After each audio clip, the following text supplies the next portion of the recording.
Cymbeline. Shakespeare William. Act 1. Scene I. Britain. The garden of Cymbeline's palace. Enter two gentlemen. First gentleman. You do not meet a man but frowns. Our bloods no more obey the heavens than our courtiers still seem as does the king. Second gentleman. But what's the matter? First gentleman. His daughter, and the heir of's kingdom, whom he purposed to his wife's sole son a widow, that late he married hath referred herself unto a poor but worthy gentleman. She's wedded, her husband banished, she imprisoned, all is outward sorrow, though I think the king be touched at very heart. Second gentleman. None but the king? First gentleman. He that hath lost her too, so is the queen, that most desire the match, but not a courtier. Although they wear their faces to the bent of the king's looks, hath a heart that is not glad at the thing they scowl at. Second gentleman. And why so? First gentleman. He that hath missed the princess is a thing too bad for bad report, and he that hath her, I mean, that married her, alack, good man, and therefore banished is a creature such as to seek through the regions of the earth for one his like. There would be something failing in him that should compare. I do not think so fair an outward and such stuff within endows a man but he. Second gentleman. You speak him far. First gentleman. I do extend him, sir, within himself, crush him together rather than unfold his measure duly. Second gentleman. What's his name and birth? First gentleman. I cannot delve him to the root. His father was called Sicilius, who did join his honor against the Romans with Cymbeline, but had his titles by Tenentius, whom he served with glory and admired success. So gained the Zuradition Leonatus, and had, besides this gentleman in question, two other sons, who in the wars o' the time died with their swords in hand, for which their father, then old and fond of issue, took such sorrow, that he quit being, and his gentle lady. Big of this gentleman our theme, deceased, as he was born. The king he takes the babe to his protection, calls him posthumous Leonatus, breeds him and makes him of his bedchamber, puts to him all the learnings that his time could make him the receiver of, which he took, as we do air, fast as 'twas ministered, and in's spring became a harvest, lived in court, which rare it is to do most praised, most loved. A sample to the youngest, to the more mature, a glass that feted them, and to the graver, a child that guided dotards to his mistress, for whom he now is banished. Her own price proclaims how she esteemed him, and his virtue, by her election may be truly read what kind of man he is. Second gentleman. I honor him, even out of your report. But, pray you, tell me, is she sole child to the king? First gentleman. His only child. He had two sons, if this be worth your hearing. Mark it, the eldest of them at 3 years old. Either swathing clothes the other, from their nursery worsted, and to this hour no guess in knowledge which way they went. Second gentleman. How long is this ago? First gentleman. Some 20 years. Second gentleman. That a king's children should be so conveyed, so slackly guarded, and the search so slow, that could not trace them. First gentleman. How so? It is strange. Or that the negligence may well be laughed at, yet is it true, sir. Second gentleman. I do well believe you. First gentleman. We must forbear. Here comes the gentleman, the queen, and princess. Exeunt. Enter the queen, posthumous Leonatus, and Imogen. Queen. No, be assured you shall not find me, daughter, after the slander of most stepmothers. Evil-eyed unto you, you're my prisoner, but your jailer shall deliver you the keys that lock up your restraint. For you, posthumous, so soon as I can win the offended king, I will be known your advocate. Marry, yet the fire of rage is in him, and 'twere good you leaned unto his sentence with what patience your wisdom may inform you. Posthumous Leonatus, please your highness, I will from hence today, queen, you know the peril I'll fetch a turn about the garden, pitying the pangs of barred affections, though the king hath charged you should not speak together. Exit. Imogen. Oh, dissembling courtesy! How fine this tyrant, canticle where she wounds. My dearest husband, I something fear my father's wrath, but nothing always reserved my holy duty what his rage can do on me. You must be gone, and I shall here abide the hourly shot of angry eyes, not comforted to live, but that there is this jewel in the world that I may see again. Posthumous Lenatus, my queen, my mistress, O lady, weep no more, lest I give cause to be suspected of more tenderness than doth become a man. I will remain the loyalst husband that did e'er plight troth. My residence in Rome at one Philario's, who to my father was a friend, to me, known but by letter, thither write, my queen, and with mine eyes I'll drink the words you send, though ink be made of gall. Re-enter queen. Queen, be brief, I pray you. If the king come, I shall incur I know not how much of his displeasure. Aside, yet I'll move him to walk this way. I never do him wrong, but he does by my injuries. To be friends, pays dear for my offences. Exit.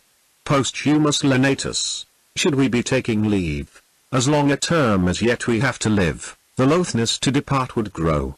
Adieu, Imogen. Nay, stay a little. Were you but riding forth to air yourself? Such parting were too petty. Look here, love. This diamond was my mother's. Take it, heart, but keep it till you woo another wife, when Imogen is dead. Posthumous Lenatus. How? Another? You gentle gods, give me but this I have, and sear up my embracements from a next with bonds of death. Putting on the ring, remain thou here, while sense can keep it on.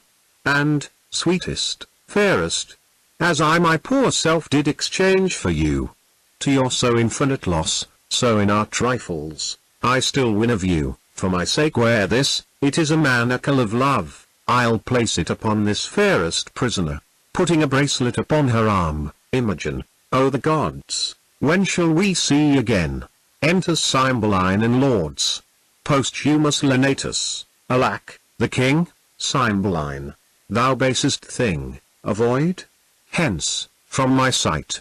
If after this command thou fraught the court with thy unworthiness, thou didst, away, thou write poison to my blood. Posthumous Lenatus.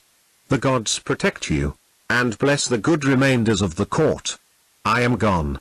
Exit. Imogen. There cannot be a pinch in death more sharp than this is. Cymbeline. O disloyal thing, that shouldst repair my youth, thou heapst a year's age on me. Imogen. I beseech you, sir, harm not yourself with your vexation. I am senseless of your wrath. A touch more air subdues all pangs, all fears. Cymbeline.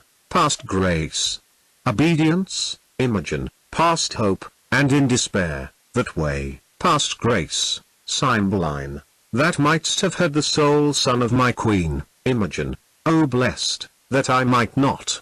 I chose an eagle, and did avoid a puttock. Cymbeline. Thou took'st a beggar.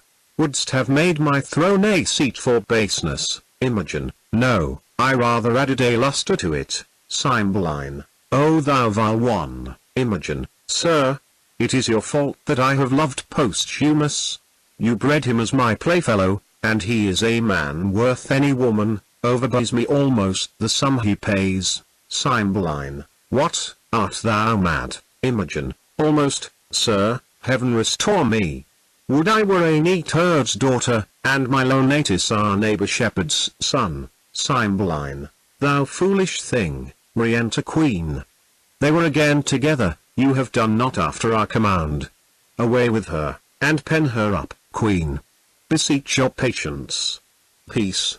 Dear lady daughter, peace. Sweet sovereign, leave us to ourselves, and make yourself some comfort out of your best advice. Cymbeline. Nay, let her languish, a drop of blood a day, and, being aged, die of this folly. Exeunt Cymbeline and lords. Queen. Fie. You must give way. Enter Pisanio. Here is your servant. How now, sir? What news? Pisanio. My lord your son drew on my master. Queen. Ha. No harm, I trust, is done. Pisanio. There might have been. But that my master rather played than fought and had no help of anger. They were parted by gentlemen at hand. Queen. I am very glad. Don't Imogen. Your son's my father's friend, he takes his part, to draw upon an exile. O brave sir, I would they were in Afric both together. Myself by with a needle, that I might prick the goer back. Why came you from your master, Pisanio? On his command, he would not suffer me to bring him to the haven, left these notes of what commands I should be subject to, when he pleased you to employ me. Queen. This hath been your faithful servant, I dare lay mine honor he will remain so. Pisanio. I humbly thank your highness. Queen. Pray, walk a while. Imogen. About some half hour hence. I pray you, speak with me, you shall at least go see my lord aboard, for this time leave me. Exeunt. Scene 2. The same. A public place. Enter Cloten and two lords. First Lord. Sir, I would advise you to shift a shirt.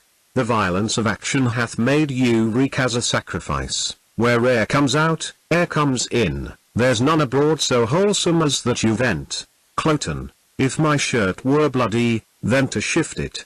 Have I hurt him? Second Lord. Aside. No, faith, not so much as his patience. First Lord. Hurt him. His body's a passable carcass. If he be not hurt, it is a thoroughfare for steel. If it be not hurt. Second Lord. Aside. His steel was in debt, it went o'er the backside the town. Cloten. The villain would not stand me. Second Lord. Aside. No, but he fled forward still, toward your face. First Lord. Stand you.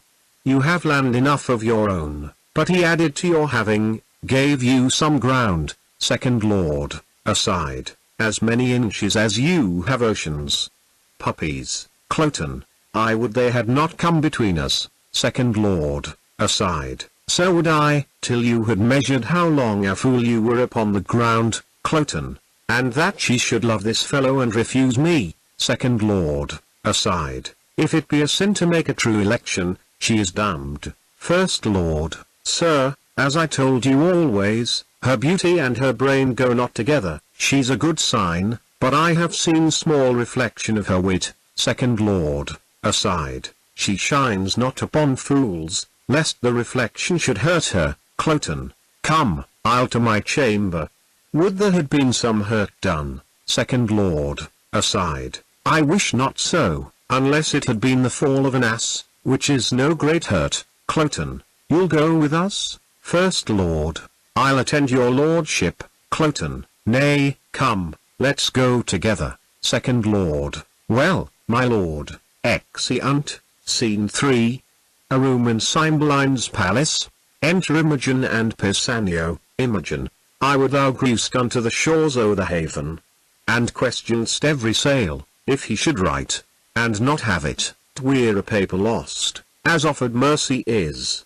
What was the last that he spake to thee, Pisanio? It was his queen, Imogen. Then waved his handkerchief, Pisanio, and kissed it. Madam, Imogen, senseless linen. Happier therein than I.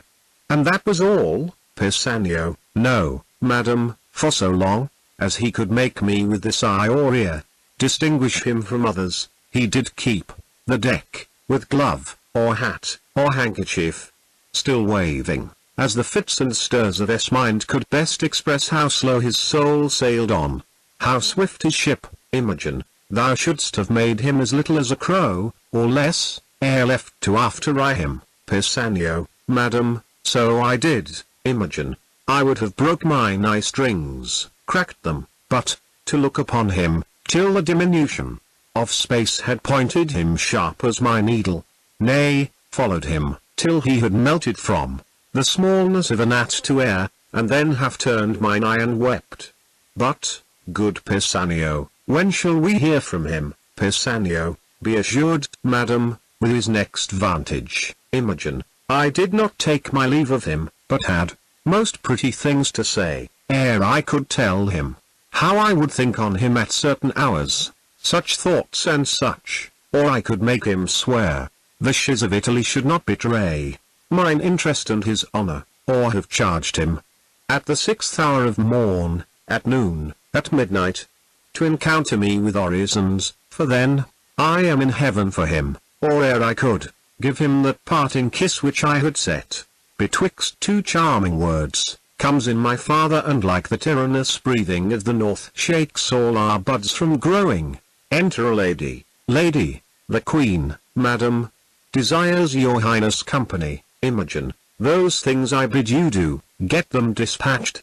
I will attend the queen. Pisanio, madam, I shall. Exeunt. Scene 4. Rome. Philario's house. Enter Philario, Iachimo, a Frenchman, a Dutchman, and a Spaniard.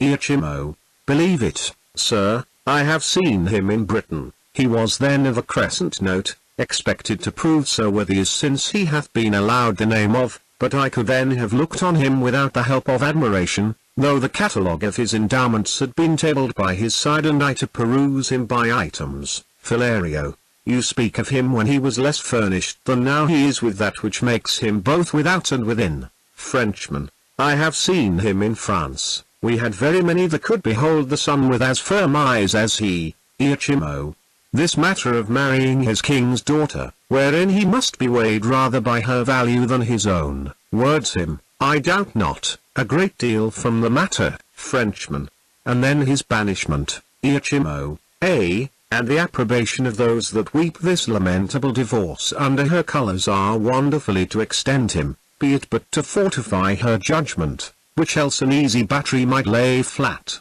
For, taking a beggar without less quality. But how comes it he is to sojourn with you? How creeps acquaintance? Philario, his father and I were soldiers together, to whom I have been often bound for no less than my life. Here comes the Briton, let him be so entertained amongst you as suits, with gentlemen of your knowing, to a stranger of his quality.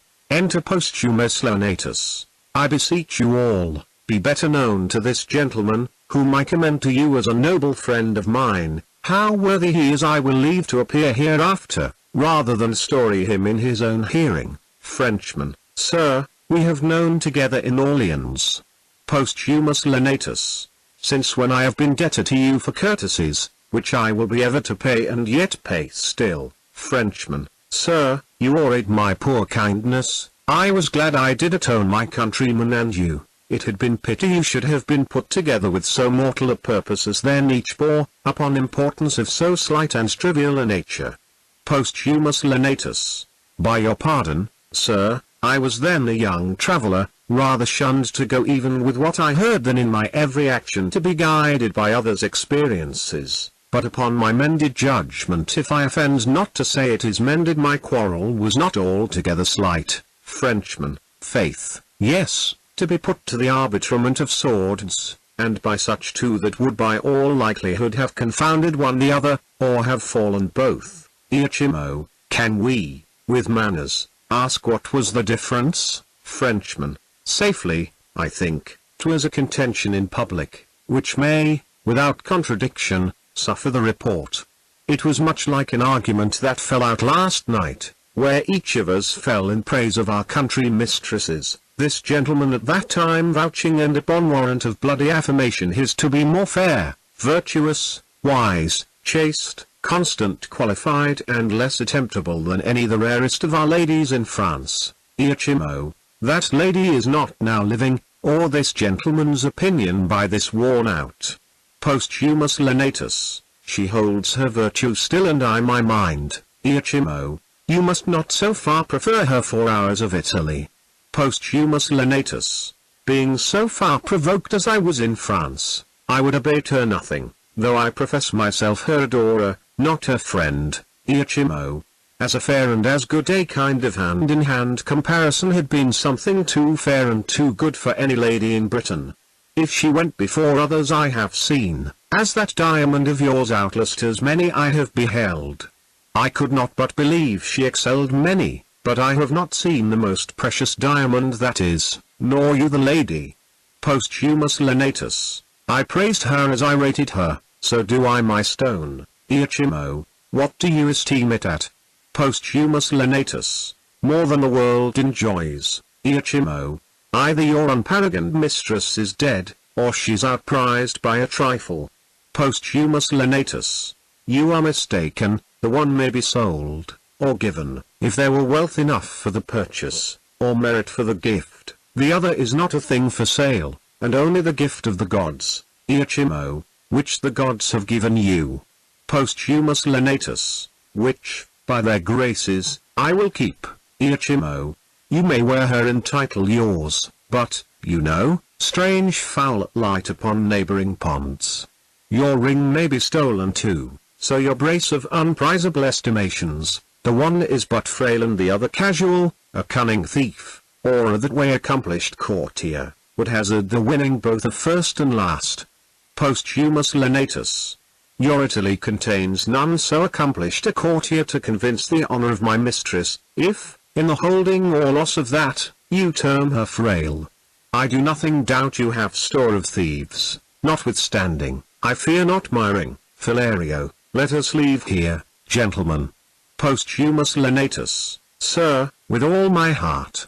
This worthy signor, I thank him, makes no stranger of me. We are familiar at first, Iachimo. With 5 times so much conversation, I should get ground of your fair mistress, make her go back, even to the yielding, had I admittance and opportunity to friend.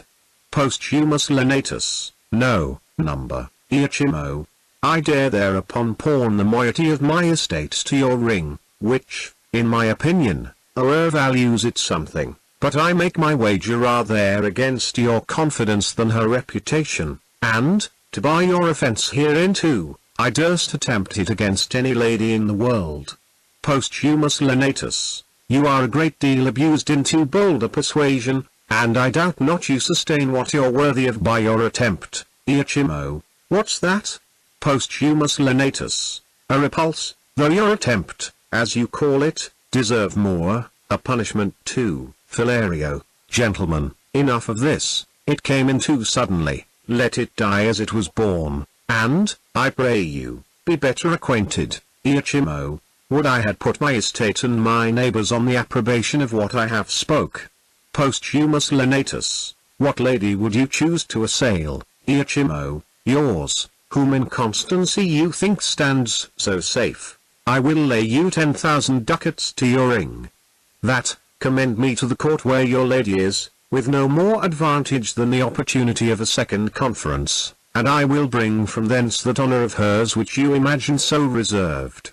Posthumous Lenatus. I will wage against your gold, gold to it, my ring I hold dear as my finger, 'tis part of it, Iachimo. You are afraid, and therein the wiser. If you buy ladies' flesh at $1,000,000 a dram, you cannot preserve it from tainting, but I see you have some religion in you, that you fear. Posthumous Lenatus. This is but a custom in your tongue, you bear a graver purpose, I hope, Iachimo. I am the master of my speeches, and would undergo what's spoken, I swear. Posthumous Lenatus. Will you? I shall but lend my diamond till your return, let there be covenants drawn betweens, my mistress exceeds in goodness the hugeness of your unworthy thinking, I dare you to this match, here's my ring, Philario, I will have it no lay, Iachimo, by the gods, it is one. If I bring you no sufficient testimony that I have enjoyed the dearest bodily part of your mistress, my 10,000 ducats are yours, so is your diamond too. If I come off, and leave her in such honour as you have trust in, she your jewel, this your jewel, and my gold are yours, provided I have your commendation for my more free entertainment. Posthumous Lenatus. I embrace these conditions, let us have articles betwixt us. Only, thus far you shall answer, if you make your voyage upon her and give me directly to understand you have prevailed, I am no further your enemy, she is not worth our debate, if she remain unseduced, you not making it appear otherwise, For your ill opinion and the assault you have made to her chastity you shall answer me with your sword, Iachimo, your hand, a covenant. We will have these things set down by lawful counsel, and straightway for Britain, lest the bargain should catch cold and starve. I will fetch my gold and have our 2 wagers recorded. Posthumus Lenatus, agreed. Exeunt Posthumus Lenatus and Iachimo, Frenchmen. Will this hold, think you, Philario? Signor Iachimo will not from it. Pray, let us follow M. Exeunt, Scene V. Britain. A room in Cymbeline's palace. Enter Queen, ladies, and Cornelius. Queen. Whiles yet the dew's on ground, gather those flowers, make haste. Who has the note of them? First Lady. I, Madam. Queen. Dispatch. Exeunt ladies. Now, Master Doctor, have you brought those drugs? Cornelius. Pleaseth your highness. Here they are, madam. Presenting a small box. But I beseech your grace, without offence, my conscience bids me ask wherefore you have commanded of me those most poisonous compounds, which are the movers of a languishing death, but though slow, deadly. Queen. I wonder, doctor, thou ask'st me such a question. Have I not been thy pupil long? Hast thou not learned me how to make perfumes, distill, preserve? Yea, so that our great king himself doth woo me oft, for my confections? Having thus far proceeded, unless thou think'st me devilish is not meet, that I did amplify my judgment in other conclusions, I will try the forces of these thy compounds on such creatures as we count not worth the hanging, but none human. To try the vigor of them and apply elements to their act, and by them gather their several virtues and effects. Cornelius, your highness, shall from this practice but make hard your heart. Besides, the seeing these effects will be both noisome and infectious. Queen. Oh, content thee. Enter Pisanio, aside. Here comes a flattering rascal. Upon him will I first work. He's for his master, an enemy to my son. How now, Pisanio? Doctor, your service for this time is ended. Take your own way. Cornelius, aside. I do suspect you, madam, but you shall do no harm. Queen. To Pisanio, hark thee, a word. Cornelius, aside. I do not like her. She doth think she has strange lingering poisons. I do know her spirit, and will not trust one of her malice with a drug of such damned nature. Those she has will stupefy and dull the sense a while, which first, perchance, she'll prove on cats and dogs, then afterward up higher. But there is no danger in what show of death it makes, more than a locking up the spirits a time, to be more fresh, reviving. She is fooled with a most false effect, and I the truer, so to be false with her. Queen. No further service, doctor, until I send for thee. Cornelius. I humbly take my leave. Exit. Queen. Weeps she still, say'st thou? Dost thou think in time she will not quench and let instructions enter where folly now possesses? Do thou work.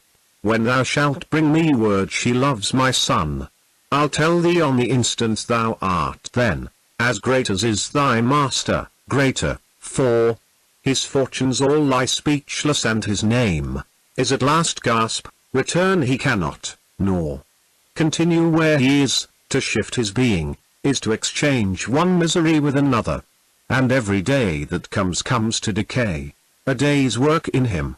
What shalt thou expect? To be depender on a thing that leans, who cannot be new built, nor has no friends, so much as but to prop him. The queen drops the box. Pisanio takes it up. Thou takest up, thou know'st not what, but take it for thy labour. It is a thing I made, which hath the king 5 times redeemed from death. I do not know what is more cordial. Nay, I prithee, take it. It is an earnest of a further good that I mean to thee. Tell thy mistress how the case stands with her. Doctors from thyself. Think what a chance thou changest on, but think, thou hast thy mistress still to boot, my son. Who shall take notice of thee? I'll move the king to any shape of thy preferment, such as thou'lt desire, and then myself, I chiefly, that set thee unto this desert, am bound to load thy merit richly. Call my women, think on my words, exit Pisanio, a sly and constant knave, not to be shaked, the agent for his master, and the remembrancer of her to hold, the hand fast to her lord. I had given him that, which, if he take, shall quite unpeople her, of Leah's for her sweet, and which she after, except she bend her humour, shall be assured to taste of too. Re-enter Pisanio and ladies. So, well done, well done. The violets, cowslips, and the primroses, bear to my closet. Fare thee well, Pisanio, think on my words, exeunt queen and ladies, Pisanio, and shall do. But when to my good lord I prove untrue, I'll choke myself, there's all I'll do for you. Exit. Scene Vi. The same. Another room in the palace. Enter Imogen. Imogen, a father cruel, and a stepdame false, a foolish suitor to a wedded lady, that hath her husband banish apostrophe d semicolon no, that husband, my supreme crown of grief, and those repeated vexations of it. Had I been thiefston, as my two brothers, happy, but most miserable, is the desire that's glorious, blessed be those, how mean soe'er, that have their honest wills, which seasons comfort. Who may this be? Fie. Enter Pisanio and Iachimo. Pisanio, madam, a noble gentleman of Rome, comes from my lord with letters. Iachimo, change you, madam. The worthy Leonatus is in safety and greets your highness dearly. Presents a letter. Imogen, thanks, good sir. You're kindly welcome. Iachimo, aside, all of her that is out of door most rich, if she be furnished with a mind so rare. She is alone the Arabian bird, and I have lost the wager. Boldness be my friend, arm me, audacity, from head to foot, or, like the Parthian, I shall flying fight, rather directly fly. Imogen, reads, he is one of the noblest note, to whose kindnesses I am most infinitely tied. Reflect upon him accordingly, as you value your trust. Leonatus, so far I read aloud, but even the very middle of my heart is warmed by the rest, and takes it thankfully. You are as welcome, worthy sir, as I have words to bid you, and shall find it so in all that I can do. Iachimo, thanks, fairest lady. What, are men mad? Hath nature given them eyes, to see this vaulted arch, and the rich crop of sea and land, which can distinguish twixt the fiery orbs above and the twin stones upon the numbered beach? And can we not partition make with spectacles so precious twixt fair and foul? Imogen, what makes your admiration? Iachimo, it cannot be I the eye, for apes and monkeys, twixt two such shes would chatter this way and contemn with nose the other, nor I the judgment. For idiots in this case of favour would be wisely definite, nor I the appetite. Sluttery to such neat excellence opposed should make desire vomit emptiness, not so allured to feed. Imogen, what is the matter, trow? Iachimo, the cloyed will, that satiate yet unsatisfied desire, that are both filled and running, ravening first the lamb longs after for the garbage. Imogen, what, dear sir, thus raps you? Are you well? Iachimo, thanks, madam, well. To Pisanio, beseech you, sir, desire my man's abode where I did leave him, he is strange and peevish. Pisanio, I was going, sir, to give him welcome. Exit. Imogen, continues well my lord. His health, beseech you. Iachimo, well, madam. Imogen, is he disposed to mirth? I hope he is. Iachimo, exceeding pleasant, none a stranger there so merry and so gamesome, he is called the Briton reveller. Imogen, when he was here, he did incline to sadness, and oft times not knowing why. Iachimo, I never saw him sad. There is a Frenchman his companion, one, an eminent monsieur, that, it seems, much loves a galleon girl at home, he furnaces the thick sighs from him, whiles the jolly Briton your lord, I mean laughs from's frail lungs, cries, oh, can my sides hold, to think that man, who knows, by history, report, or his own proof, what woman is, yea, what she cannot choose, but must be, will his free hours languish for, assured bondage, Imogen, will my lord say so, Iachimo, madam, with his eyes in flood with laughter. It is a recreation to be by, and hear him mock the Frenchman. But, heavens no, some men are much to blame, Imogen, not he, I hope, Iachimo, not he, but yet heaven's bounty towards him might be used more thankfully. In himself, 'tis much. In you, which I account is beyond all talents, whilst I am bound to wonder, I am bound to pity too, Imogen. What do you pity, sir, Iachimo? Two creatures heartily, Imogen. Am I one, sir? You look on me, what wreck discern you in me deserves your pity, Iachimo, lamentable. What? To hide me from the radiant sun and solace I the dungeon by a snuff, Imogen, I pray you, sir. Deliver with more openness your answers to my demands. Why do you pity me, Iachimo, that others do? I was about to say enjoy your, but it is an office of the gods to venge it, not mine to speak on't. Imogen, you do seem to know something of me, or what concerns me. Pray you, in stubbling things go ill often hurts more than to be sure they do, for certainties either are past remedies, or, timely knowing, the remedy then born discover to me what both you spur and stop.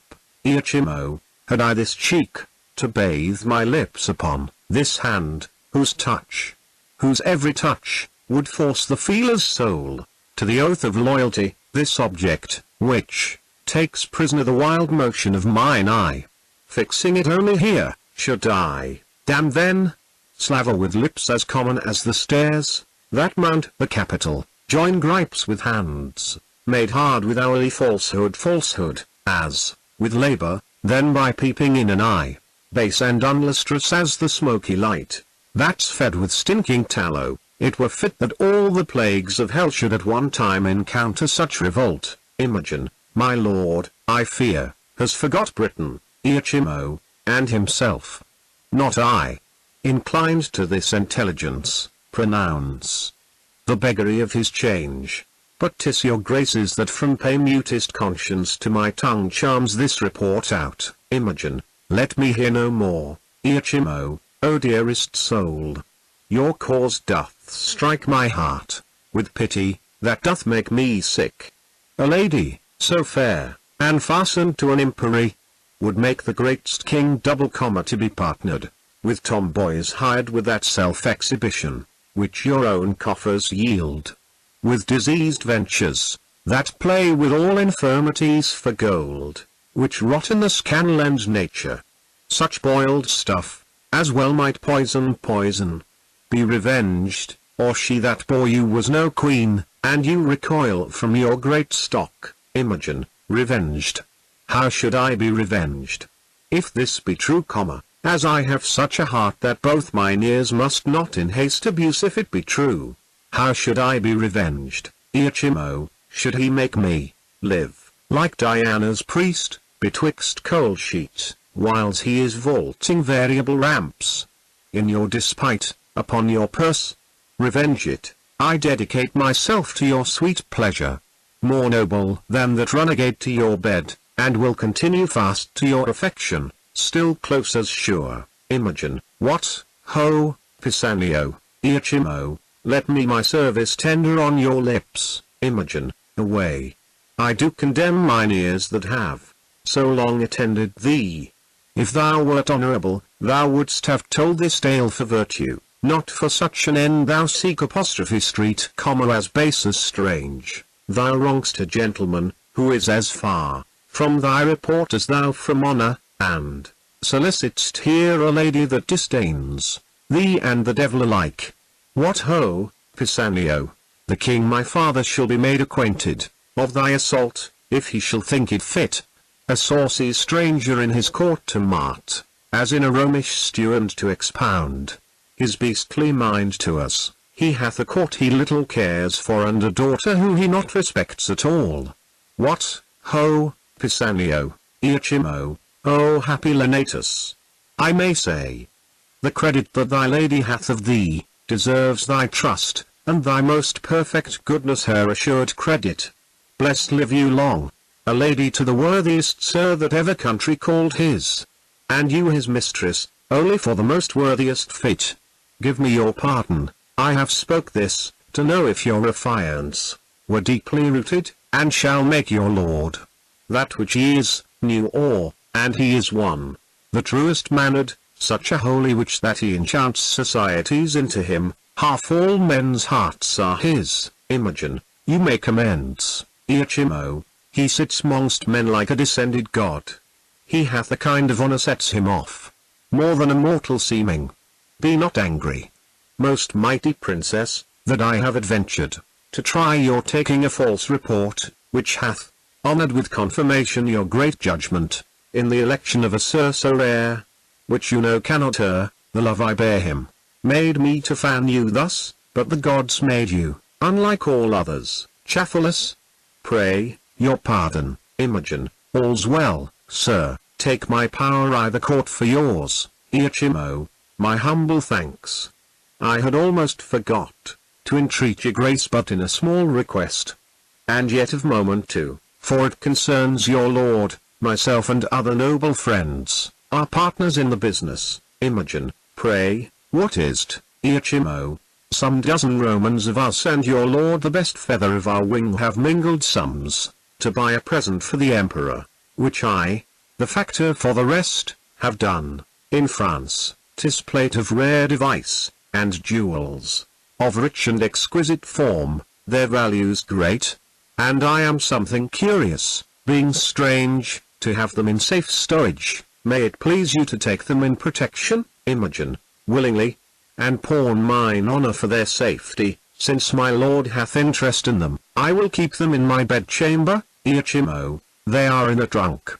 Attended by my men, I will make bold to send them to you, only for this night. I must aboard tomorrow. Imogen, oh, no, number, Iachimo, yes, I beseech, or I shall short my word, by lengthening my return.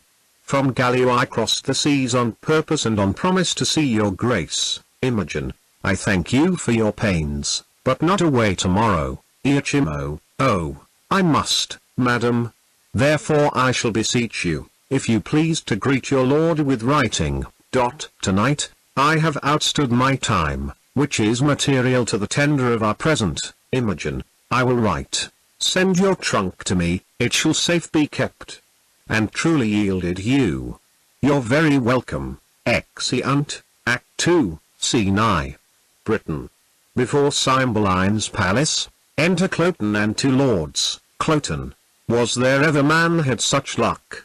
When I kissed the jack, upon an upcast to be hit away, I had £100 don't, and then a horse and jackanapes must take me up for swearing, as if I borrowed mine oaths of him and might not spend them at my pleasure. First Lord, what got he by that? You have broke his pate with your bowl. Second Lord, aside, if his wit had been like him that broke it, it would have run all out. Cloten, when a gentleman is disposed to swear, it is not for any standers by to curtail his oaths. Ha? Second Lord, no my lord, aside nor crop the ears of them. Cloten, horse and dog, I give him satisfaction? Would he had been one of my rank. Second Lord, aside, to have smelt like a fool. Cloten, I am not vexed more at anything in the earth, a pox on't. I had rather not be so noble as I am. They dare not fight with me, because of the queen my mother. Every jack-slave hath his belly full of fighting, and I must go up and down like a cock that nobody can match. Second Lord, aside, you are cock and capon too, and you crow, cock, with your comb on. Cloten, sayest thou? Second Lord, it is not fit your lordship should undertake every companion that you give offence to. Cloten, no, I know that, but it is fit I should commit offence to my inferiors. Second Lord, it is fit for your lordship only. Cloten, why, so I say. First Lord, did you hear of a stranger that's come to court tonight? Cloten, a stranger, and I not know on't. Second Lord, aside, he's a strange fellow himself, and knows it not. First Lord, there's an Italian come, and, 'tis thought, one of Leonatus' friends. Cloten, Leonatus, a banished rascal, and he's another, whatsoever he be. Who told you of this stranger? First Lord, one of your lordship's pages. Cloten, is it fit I went to look upon him?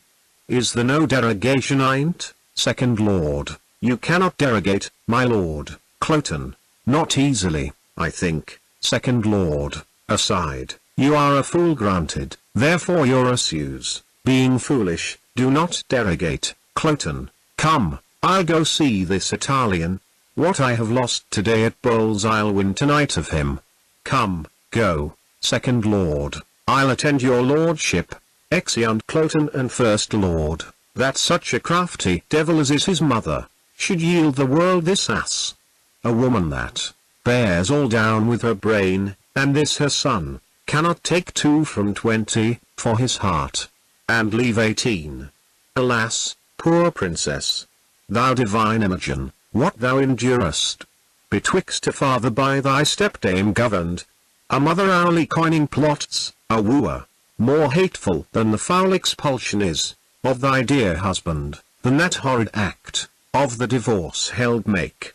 The heavens hold firm, the walls of thy dear honour, keep unshaked, that temple, thy fair mind, that thou mayst stand, to enjoy thy banished lord and this great land. Exit, Scene 2. Imogen's bedchamber in Cymbeline's palace. A trunk in one corner of it, Imogen in bed, reading, a lady attending. Imogen, who's there? My woman Helen. Lady, please you, madam. Imogen, what hour is it? Lady, almost midnight, madam. Imogen, I have read 3 hours then, mine eyes are weak. Fold down the leaf where I have left, to bed, take not away the taper, leave it burning. And if thou canst awake by 4 o' the clock, I prithee, call me. Sleep hath seized me wholly. Exit lady, to your protection I commend me, gods. From fairies and the tempters of the night guard me, beseech ye. Sleeps. Iachimo comes from the trunk, Iachimo, the crickets sing, and man's all laboured sense, repairs itself by rest. Our Tarquin thus, did softly press the rushes, ere he wakened. The chastity he wounded. Sigh there, how bravely thou becomest thy bed, fresh lily, and whiter than the sheets. That I might touch, but kiss, one kiss. Rubies unparagoned, how dearly they dot. 'Tis her breathing that perfumes the chamber thus. The flame o' the taper bows toward her, and would underpeep her lids, to see the enclosed lights, now canopied, under these windows, white and azure laced, with blue of heaven's own tinct. But my design, to note the chamber, I will write all down.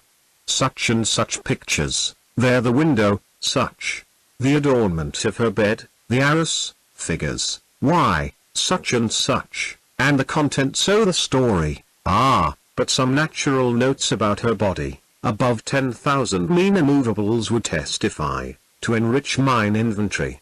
O sleep, thou ape of death, lie dull upon her, and be her sense but as a monument, thus in a chapel lying. Come off, come off. Taking off her bracelet, as slippery as the Gordian knot was hard. 'Tis mine, and this will witness outwardly, as strongly as the conscience does within.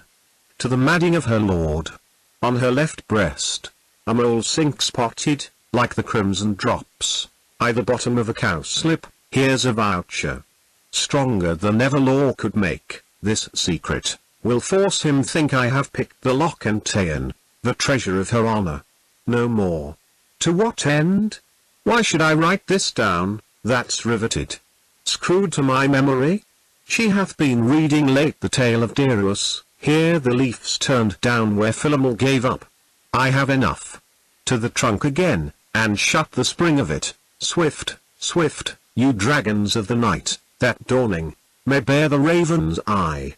I lodge in fear, though this a heavenly angel, hell is here. Clock strikes, 1, 2, 3, time, goes into the trunk.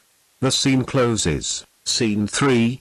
An antechamber adjoining Imogen's apartments. Enter Cloten and lords. First Lord, your lordship is the most patient man in loss, the most coldest that ever turned up pace. Cloten, it would make any man cold to loose. First Lord, but not every man patient after the noble temper of your lordship. You are most hot and furious when you win. Cloten, winning will put any man into courage. If I could get this foolish Imogen, I should have gold enough. It's almost morning, is't not? First Lord, day, my lord. Cloten, I would this music would come. I am advised to give her music o' mornings. They say it will penetrate. Enter musicians. Come on, tune, if you can penetrate her with your fingering. So, we'll try with tongue too. If none will do, let her remain, but I'll never give o'er. First, a very excellent good conceited thing, after, a wonderful sweet air, with admirable rich words to it, and then let her consider, song, hark, hark. The lark at heaven's gate sings, and Phoebus gins arise. His steeds to water at those springs, on chaliced flowers that lies, and winking Mary buds begin to ope their golden eyes, with everything that pretty is, my lady sweet, arise, arise, arise. Cloten, so, get you gone. If this penetrate, I will consider your music the better. If it do not, it is a vice in her ears, which horsehairs and calf scuts, nor the voice of unpaved eunuch to boot, can never amend. Exeunt musicians. Second Lord, here comes the king. Cloten, I am glad I was up so late, for that's the reason I was up so early. He cannot choose but take this service I have done fatherly. Enter Cymbeline and Queen. Good morrow to your majesty and to my gracious mother. Cymbeline, attend you here the door of our stern daughter? Will she not forth? Cloten, I have assailed her with music, but she vouchsafes no notice. Cymbeline, the exile of her minion is too new.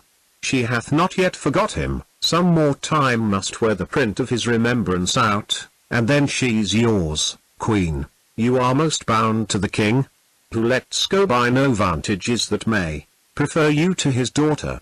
Frame yourself to orderly soliciting, and befriended with aptness of the season. Make denials, increase your services, so seem as if you were inspired to do those duties which you tender to her, that you in all obey her, save when command to your dismission tends, and therein you are senseless. Cloten, senseless? Not so.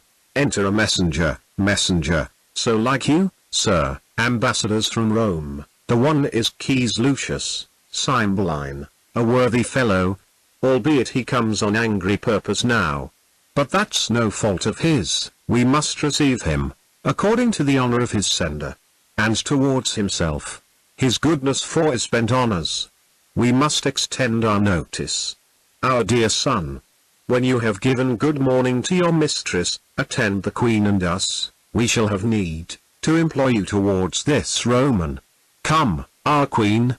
Exeunt all but Cloten. Cloten, if she be up, I'll speak with her, if not, let her lie still and dream. Knox, by your leave. Ho, I know her women are about her. What if I do lie in one of their hands? 'Tis gold, which buys admittance, oft it doth, yea, and makes Diana's rangers false themselves, yield up their dear to the stand o' the stealer, and 'tis gold, which makes the true man killed and saves the thief. Nay, sometime hangs both thief and true man. What? Can it not do and undo? I will make one of her women lawyer to me, for I yet not understand the case myself. Knox, by your leave. Enter a lady. Lady, who's there that knocks? Cloten, a gentleman. Lady, no more? Cloten, Yes, and a gentlewoman's son. Lady, that's more than some, whose tailors are as dear as yours, can justly boast of. What's your lordship's pleasure, Cloten? Your lady's person, is she ready, lady? To keep her chamber, Cloten. There is gold for you. Sell me your good report, lady. How? My good name? Or to report of you what I shall think is good? The princess. Enter Imogen, Cloten.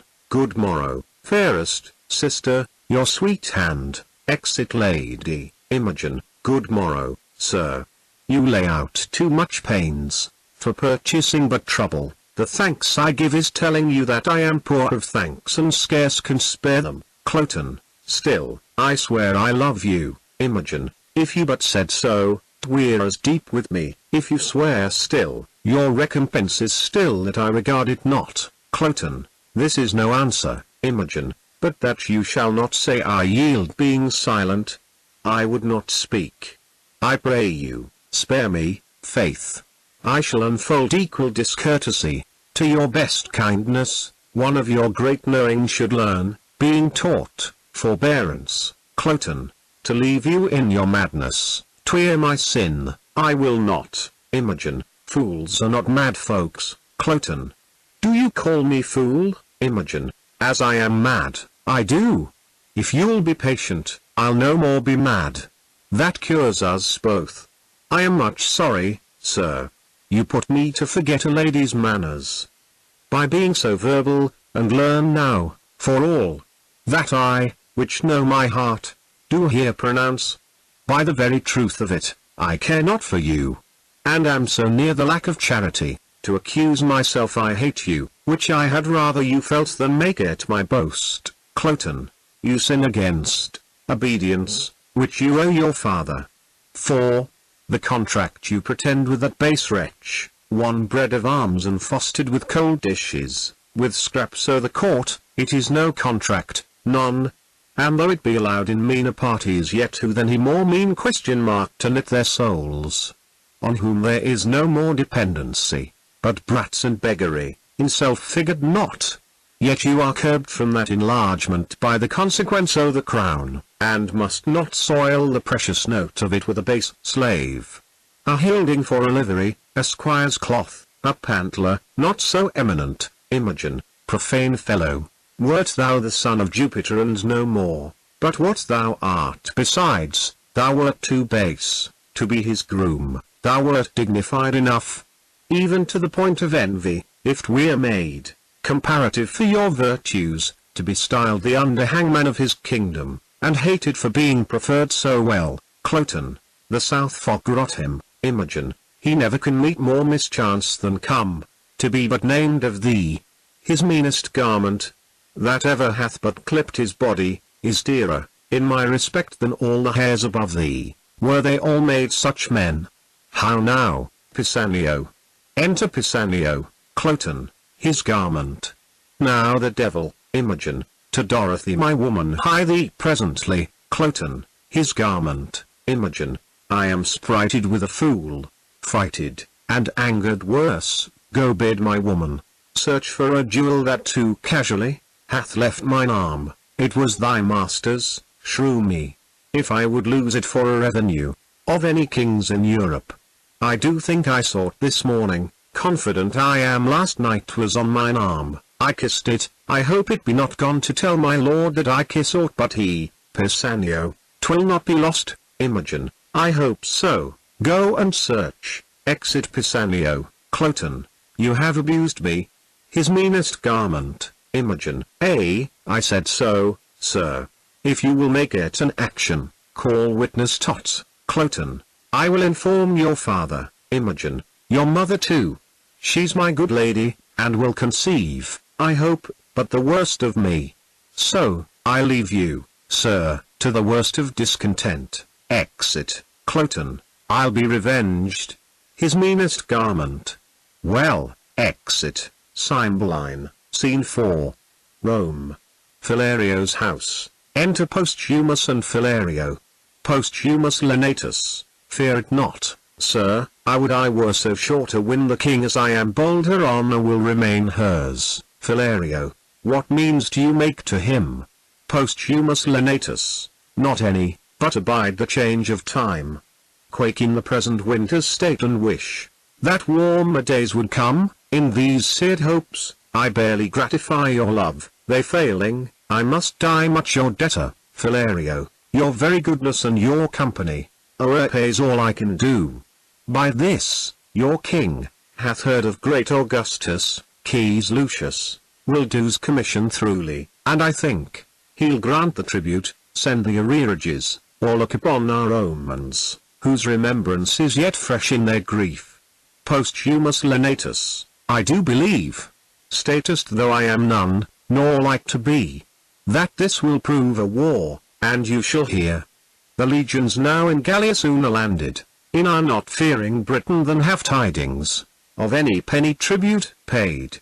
Our countrymen are men more ordered than when Julius Caesar smiled at their lack of skill, but found their courage worthy his frowning at. Their discipline, now mingled with their courages, will make known to their approvers they are people such that mend upon the world.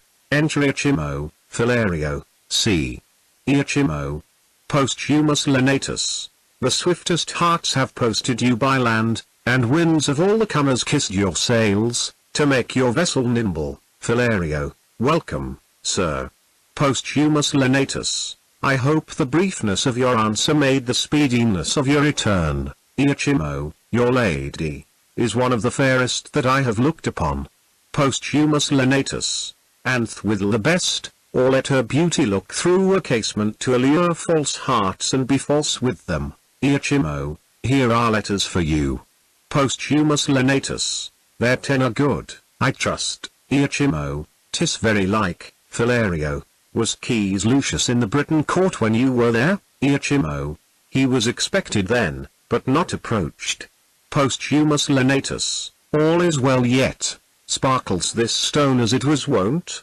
Or is't not too dull for your good wearing? Iachimo, if I had lost it, I should have lost the worth of it in gold. I'll make a journey twice as far, to enjoy a second night of such sweet shortness which was mine in Britain, for the ring is won.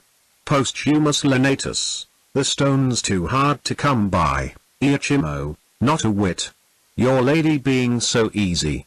Posthumous Lenatus, make not, sir, your loss your sport. I hope you know that we must not continue friends. Iachimo, good sir, we must, if you keep covenant. Had I not brought the knowledge of your mistress home, I grant, we were to question further, but I now profess myself the whiner of her honor, together with your ring, and not the wronger of her or you, having proceeded but by both your wills. Posthumous Lenatus, if you can make it apparent that you have tasted her in bed, my hand and ring is yours. If not, the foul opinion you had of her pure honor gains or loses your sword or mine, or masterless sleeves both to who shall find them. Iachimo, sir, my circumstances, being so near the truth as I will make them, must first induce you to believe, whose strength I will confirm with oath, which, I doubt not, you'll give me leave to spare, when you shall find you need it not. Posthumous Lenatus, proceed. Iachimo, first, her bedchamber, where, I confess, I slept not, but profess, had that was well worth watching it was hanged, with tapestry of silk and silver, the story, proud Cleopatra, when she met her Roman, and Cydnus swelled above the banks, or for the press of boats or pride, a piece of work, so bravely done, so rich, that it did strive, in workmanship and value, which I wondered, could be so rarely and exactly wrought, since the true life owned was. Posthumous Lenatus, this is true, and this you might have heard of here, by me, or by some other. Iachimo, more particulars must justify my knowledge. Posthumous Lenatus, so they must, or do your honor injury. Iachimo, the chimney is south the chamber, and the chimney piece, chaste Dian bathing, never saw I figures so likely to report themselves. The cutter was as another nature, dumb, out went her, motion and breath left out. Posthumous lenatus, this is a thing, which you might from relation likewise reap, being, as it is, much spoke of, Iachimo, the roof o' the chamber, with golden cherubins is fretted, her andirons. I had forgot them were two winking cupids of silver, each on one foot standing, nicely depending on their brands. Posthumous lenatus, this is her honour, let it be granted you have seen all this and praise. Be given to your remembrance the description of what is in her chamber, nothing saves the wager you have laid. Iachimo, then, if you can. Showing the bracelet, be pale, I beg but leave to wear this jewel, see. And now 'tis up again, it must be married to that your diamond, I'll keep them. Posthumous lenatus, Jove, once more let me behold it, is it that which I left with her? Iachimo, sir, I thank her that. She stripped it from her arm, I see her yet. Her pretty action did outsell her gift, and yet enriched it too. She gave it me, and said she prized it once. Posthumous lenatus, maybe she plucked it off to send it me. Iachimo, she writes so to you, doth she? Posthumous lenatus, oh, no, no, no. 'Tis true. Here, take this too. Gives the ring, it is a basilisk unto mine eye. Kills me to look on't. Let there be no honour, where there is beauty, truth, where semblance, love. Where there's another man, the vows of women, of no more bondage be, to where they are made, than they are to their virtues, which is nothing. Oh, above measure false, Philario, have patience, sir, and take your ring again, 'tis not yet won.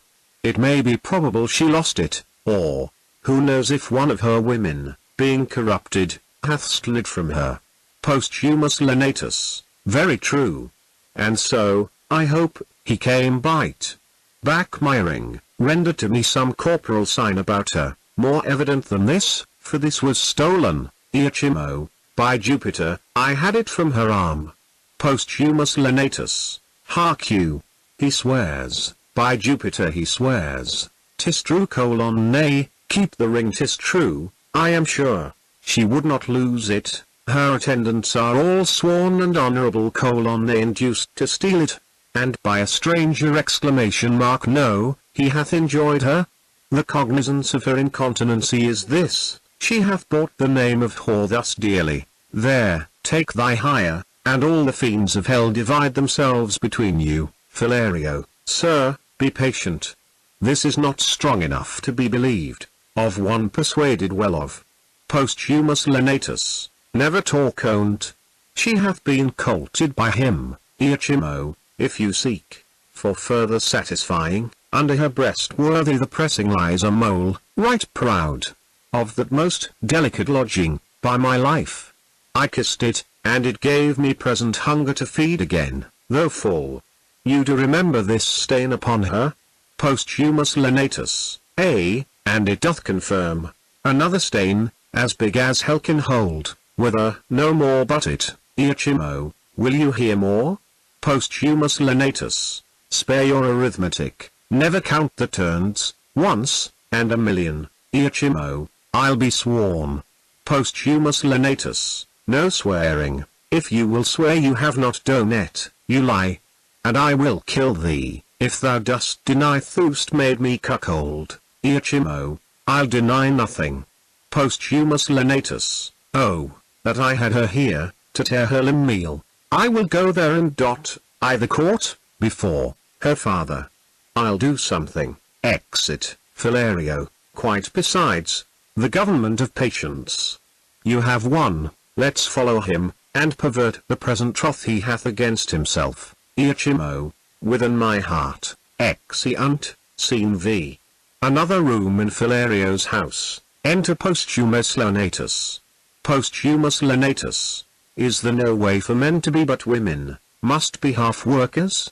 We are all bastards, and that most venerable man which I did call my father, was I know not where, when I was stamped, some coiner with his tools, made me a counterfeit, yet my mother seemed the Diane of that time, so doth my wife, the nonpareil of this. Oh, vengeance, vengeance, me of my lawful pleasure she restrained, and prayed me oft forbearance, did it with a pudency so rosy the sweet view on't might well have warmed old Saturn, that I thought her as chaste as unsunned snow. Oh, all the devils! This yellow Iachimo, in an hour, was not ? Or less, at first ? Perchance he spoke not, but, like a full acorned boar, a German one, cried oh, and mounted, found no opposition, but what he looked for should oppose, and she should from encounter guard. Could I find out the woman's part in me?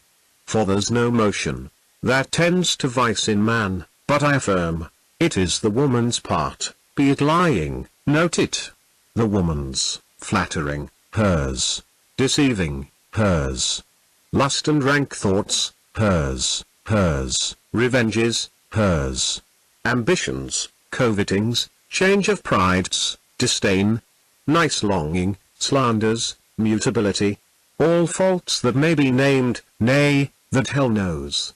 Why, hers, in part or all, but rather, all. For even to vice, they are not constant but are changing still, one vice, but of a minute old, for one, not half so old as that. I'll write against them, detest them, curse them, yet 'tis greater skill, in a true hate, to pray they have their will. The very devils cannot plague them better. Exit, Act 3, Scene I. Britain. A hall in Cymbeline's palace. Enter in state, Cymbeline, Queen, Cloten, and lords at one door, and at another, Keys, Lucius and attendants. Cymbeline. Now say, what would Augustus Caesar with us, Keys, Lucius, when Julius Caesar, whose remembrance yet lives in men's eyes and will to ears and tongues be theme and hearing ever, was in this Britain, and conquered it, Cymbeline, thine uncle, famous in Caesar's praises, no whit less than in his feats deserving it for him, and his succession granted Rome a tribute, yearly £3,000, which by thee lately is left untendered, Queen, and, to kill the marvel, shall be so ever, Cloten. There be many Caesars, ere such another Julius. Britain is a world by itself, and we will nothing pay for wearing our own noses, Queen. That opportunity, which then they had to take from mess, to resume, we have again. Remember, sir, my liege, the kings your ancestors, together with the natural bravery of your isle, which stands as Neptune's park, ribbed and paled in, with rocks unscalable and roaring waters, with sands that will not bear your enemies' boats, but suck them up to the topmost. A kind of conquest Caesar made here, but made not here his brag, of came and saw and overcame, with shame, that first that ever touched him he was carried, from off our coast, twice beaten, and his shipping, poor ignorant baubles! Upon our terrible seas, like eggshells moved upon their surges, cracked, as easily gainst our rocks, for joy whereof, the famed Cymbeline, who was once at point, O giglet fortune! To Master Caesar's sword, made Lud's town with rejoicing fires bright, and Britain's strut with courage. Cloten, come, there's no more tribute to be paid, our kingdom is stronger than it was at that time, and, as I said, there is no more such Caesars, other of them may have crooked noses, but to such straight arms, none. Cymbeline, son, let your mother end. Cloten, we have yet many among us can gripe as hard as Cymbeline. I do not say I am one, but I have a hand. Why tribute? Why should we pay tribute? If Caesar can hide the sun from us with a blanket, or put the moon in his pocket, we will pay him tribute for light, else, sir, no more tribute. Pray you now, Cymbeline, you must know, till the injurious Romans did extort this tribute from us, we were free. Caesar's ambition, which swelled so much that it did almost stretch the sides o' the world, against all colour here, did put the yoke upon us, which to shake off becomes a warlike people, whom we reckon ourselves to be, cloten lords, we do, Cymbeline, say, then, to Caesar. Our ancestor was that Mulmutius which ordained our laws, whose use the sword of Caesar hath too much mangled, whose repair and franchise shall, by the power we hold, be our good deed, though Rome be therefore angry. Mulmutius made our laws, who was the first of Britain which did put his brows within a golden crown and called himself a king. Quis Lucius, I am sorry, Cymbeline, that I am to pronounce Augustus Caesar Caesar, that hath more kings his servants than thyself domestic officers thine enemy. Receive it from me, then, war and confusion, in Caesar's name pronounce I against thee, look for fury not to be resisted. Thus defied, I thank thee for myself, Cymbeline, thou art welcome, Quis, thy Caesar knighted me, my youth I spent, much under him, of him I gathered honour, which he to seek of me again, perforce, behoves me keep at utterance. I am perfect, that the Pannonians and Dalmatians for their liberties are now in arms, a precedent which not to read would show the Britons cold, so Caesar shall not find them. Quis Lucius, let proof speak, Cloten, his majesty bids you welcome. Make pastime with us a day or two, or longer. If you seek us afterwards in other terms, you shall find us in our salt water girdle. If you beat us out of it, it is yours. If you fall in the adventure, our crows shall fare the better for you, and there's an end. Quis Lucius, so, sir, Cymbeline, I know your master's pleasure and ye mine. All the remain is welcome. Exeunt. Scene 2. Another room in the palace. Enter Pisanio, with a letter. Pisanio, how? Of adultery? Wherefore write you not? What monsters her accuser? Leonatus. O master, what a strange infection is fallen into thy ear? What false Italian, as poisonous-tongued as handed, hath prevailed on thy too ready hearing? Disloyal number, she's punished for her truth, and undergoes, more goddess-like than wife-like, such assaults as would take in some virtue. O my master, thy mind to her is now as low as were thy fortunes. How? That I should murder her? Upon the love and truth and vows which I have made to thy command? I, her blood? If it be so to do good service, never, let me be counted serviceable. How look I, that I should seem to lack humanity so much as this fact comes to, reading, the letter that I have sent her, by her own command shall give thee opportunity. O damned paper, black as the ink that's on thee. Senseless bauble, art thou victory for this act, and look'st, so virgin-like without? Lo, here she comes. I am ignorant in what I am commanded. Enter Imogen. Imogen, how now, Pisanio, Pisanio, madam, here is a letter from my lord. Imogen, who? Thy lord?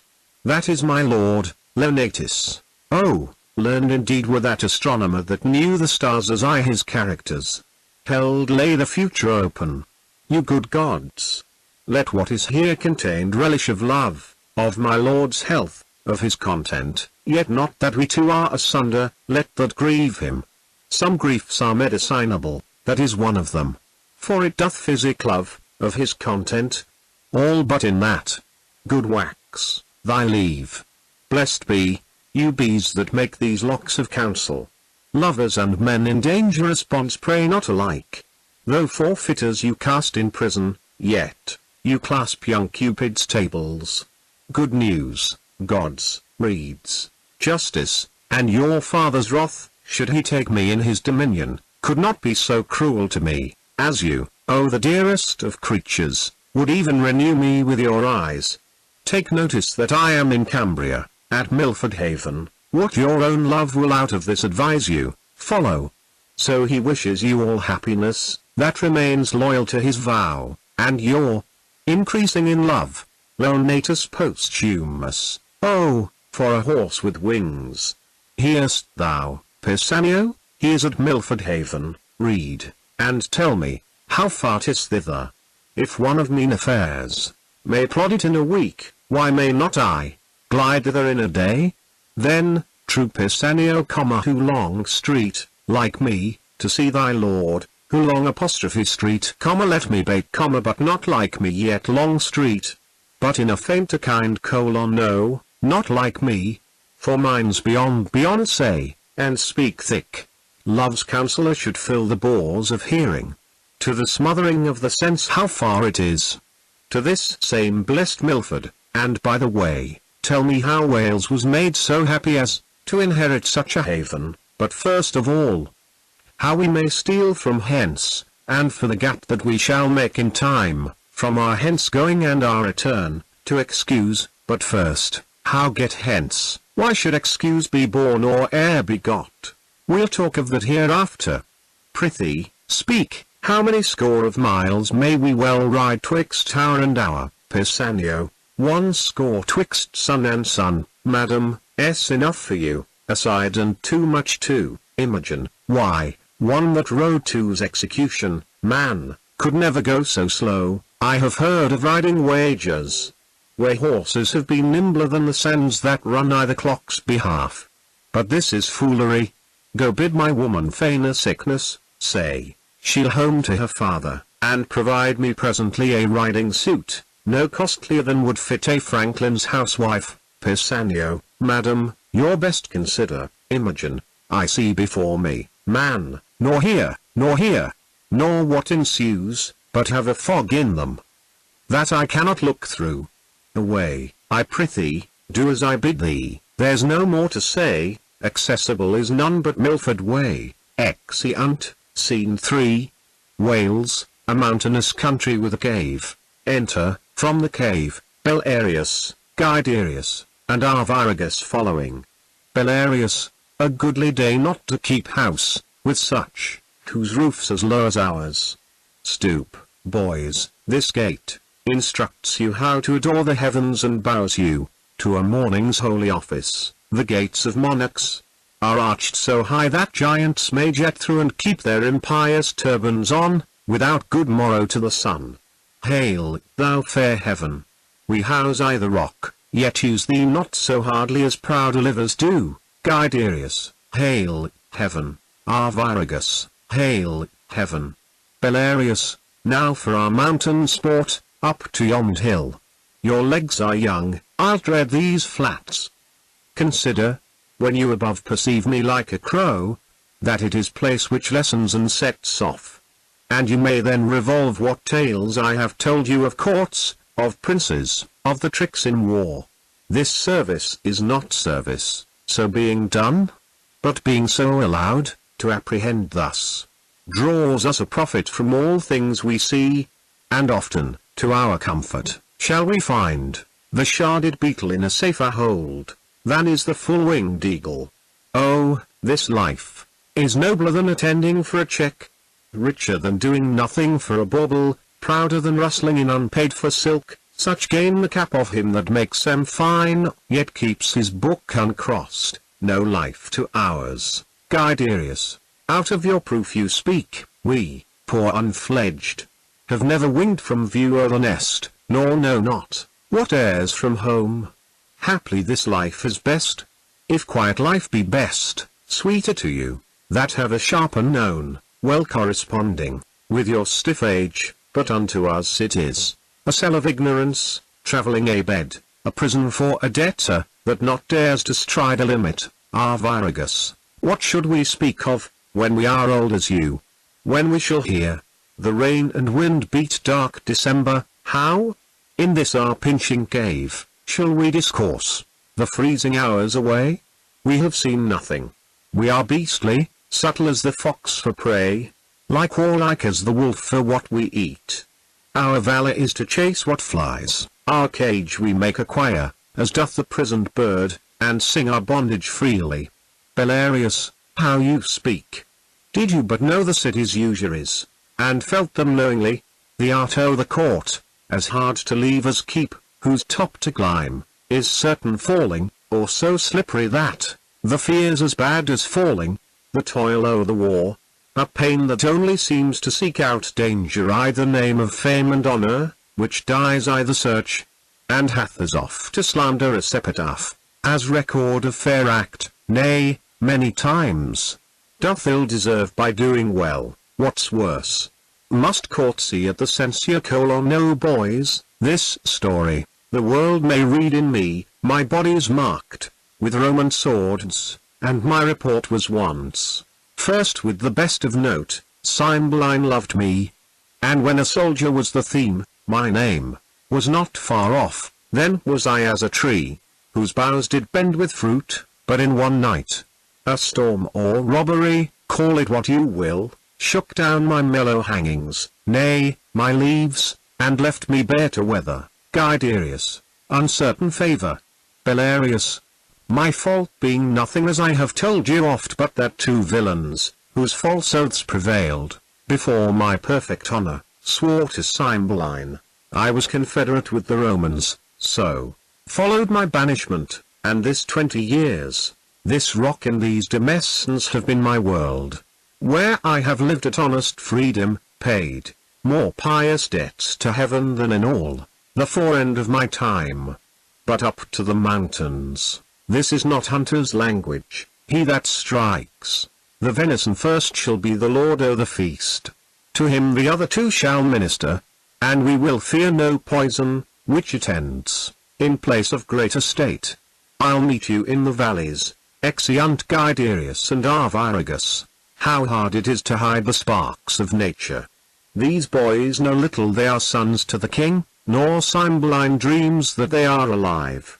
They think they are mine, and though trained up thus meanly, I the cave wherein they bow, their thoughts do hit the roofs of palaces, and nature prompts them, in simple and low things to prince it much beyond the trick of others. This Polydore, the heir of Cymbeline and Britain, who the king his father called Guiderius, Jove, when on my 3-foot stool I sit and tell the warlike feats I have done, his spirits fly out into my story, say thus, mine enemy fell, and thus I set my foot on his neck, even then, the princely blood flows in his cheek, he sweat, strains his young nerves and puts himself in posture, that acts my words. The younger brother, Cadwell, once Arviragus, in as like a figure, strikes life into my speech and shows much more his own conceiving. Hark, the game is roused, O Cymbeline. Heaven and my conscience knows, thou didst unjustly banish me, whereon, at 3 and 2 years old, I stole these babes, thinking to bar thee of succession, as thou reft'st me of my lands. Europhile, thou wast their nurse, they took thee for their mother, and every day do honour to her grave. Myself, Belarius, that am Morgan called, they take for natural father. The game is up. Exit, Scene 4. Country near Milford Haven. Enter Pisanio and Imogen. Imogen, thou toldst me, when we came from horse, the place was near at hand, ne'er longed my mother so to see me first, as I have now. Pisanio, man, where is Posthumus? What is in thy mind, that makes thee stare thus? Wherefore breaks that sigh, from the inward of thee? One, but painted thus, would be interpreted a thing perplexed, beyond self-explication. Put thyself into a haviour of less fear, ere wildness vanquish my staid senses. What's the matter? Why tendest thou that paper to me, with a look untender? If't be summer news, smile tot before; if winterly, thou needst but keep that countenance still. My husband's hand, that drug-damned Italy hath outcrafted him, and he's at some hard point. Speak, man, thy tongue may take off some extremity, which to read would be even mortal to me. Pisanio, please you, read, and you shall find me, wretched man, a thing the most disdained of fortune. Imogen, reads, thy mistress, Pisanio, hath played the strumpet in my bed, the testimonies whereof lie bleeding in me. I speak not out of weak surmises, but from proof as strong as my grief and as certain as I expect my revenge. That part thou, Pisanio, must act for me, if thy faith be not tainted with the breach of hers. Let thine own hands take away her life, I shall give thee opportunity at Milford Haven. She hath my letter for the purpose where, if thou fear to strike and to make me certain it is done, thou art the panner to her dishonour and equally to me disloyal. Pisanio, what shall I need to draw my sword? The paper hath cut her throat already. No, 'tis slander, whose edge is sharper than the sword, whose tongue outvenoms all the worms of Nile, whose breath rides on the posting winds and doth belie all corners of the world, kings, queens and states, maids, matrons, nay, the secrets of the grave this viper of slander enters. What cheer, madam, Imogen, false to his bed? What is it to be false? To lie and watch there and to think on him? To weep twixt clock and clock, if sleep charge nature? To break it with a fearful dream of him, and cry myself awake? That's false to's bed, is it, Pisanio? Alas, good lady, Imogen, I false. Thy conscience witness, Iachimo. Thou didst accuse him of incontinency. Thou then lookedst like a villain, now methinks thy favour's good enough. Some jay of Italy whose mother was her painting, hath betrayed him. Poor I am stale, a garment out of fashion. And, for I am richer than to hang by the walls, I must be rip apostrophe d colon to pieces with me exclamation mark o. Men's vows are women's traitors. All good seeming, by thy revolt, O husband, shall be thought put on for villainy, not born where it grows, but worn a bait for ladies. Pisanio, good madam, hear me, Imogen. True honest men being heard, like false Aeneas, were in his time thought false, and Sinon's weeping did scandal many a holy tear, took pity from most true wretchedness, so thou, Posthumus, wilt lay the leaven on all proper men. Goodly and gallant shall be false and perjured from thy great fall. Come, fellow, be thou honest, do thou thy master's bidding, when thou seest him, a little witness my obedience. Look, I draw the sword myself, take it, and hit the innocent mansion of my love, my heart. Fear not, 'tis empty of all things but grief. Thy master is not there, who was indeed the riches of it. Do his bidding, strike thou mayst be valiant in a better cause, but now thou seem'st a coward. Pisanio, hence, vile instrument, thou shalt not damn my hand. Imogen, why, I must die. And if I do not by thy hand, thou art no servant of thy master's. Against self-slaughter, there is a prohibition so divine, that cravens my weak hand. Come, here's my heart. Some things are for it. Soft, soft. Real no defence, obedient as the scabbard. What is here? The scriptures of the loyal Lenatus, all turned to heresy. Away, away. Corrupters of my faith. You shall no more be stomachers to my heart. Thus may poor fools believe false teachers, though those that are betrayed do feel that reason sharply, yet the traitor stands in worse case of woe. And thou, Posthumus, thou that didst set up my disobedience against the king my father, and make me put into contempt the suits of princely fellows, shalt hereafter find it is no act of common passage, but a strain of rareness, and I grieve myself to think, when thou shalt be disedged by her that now thou tirest on, how thy memory will then be panged by me.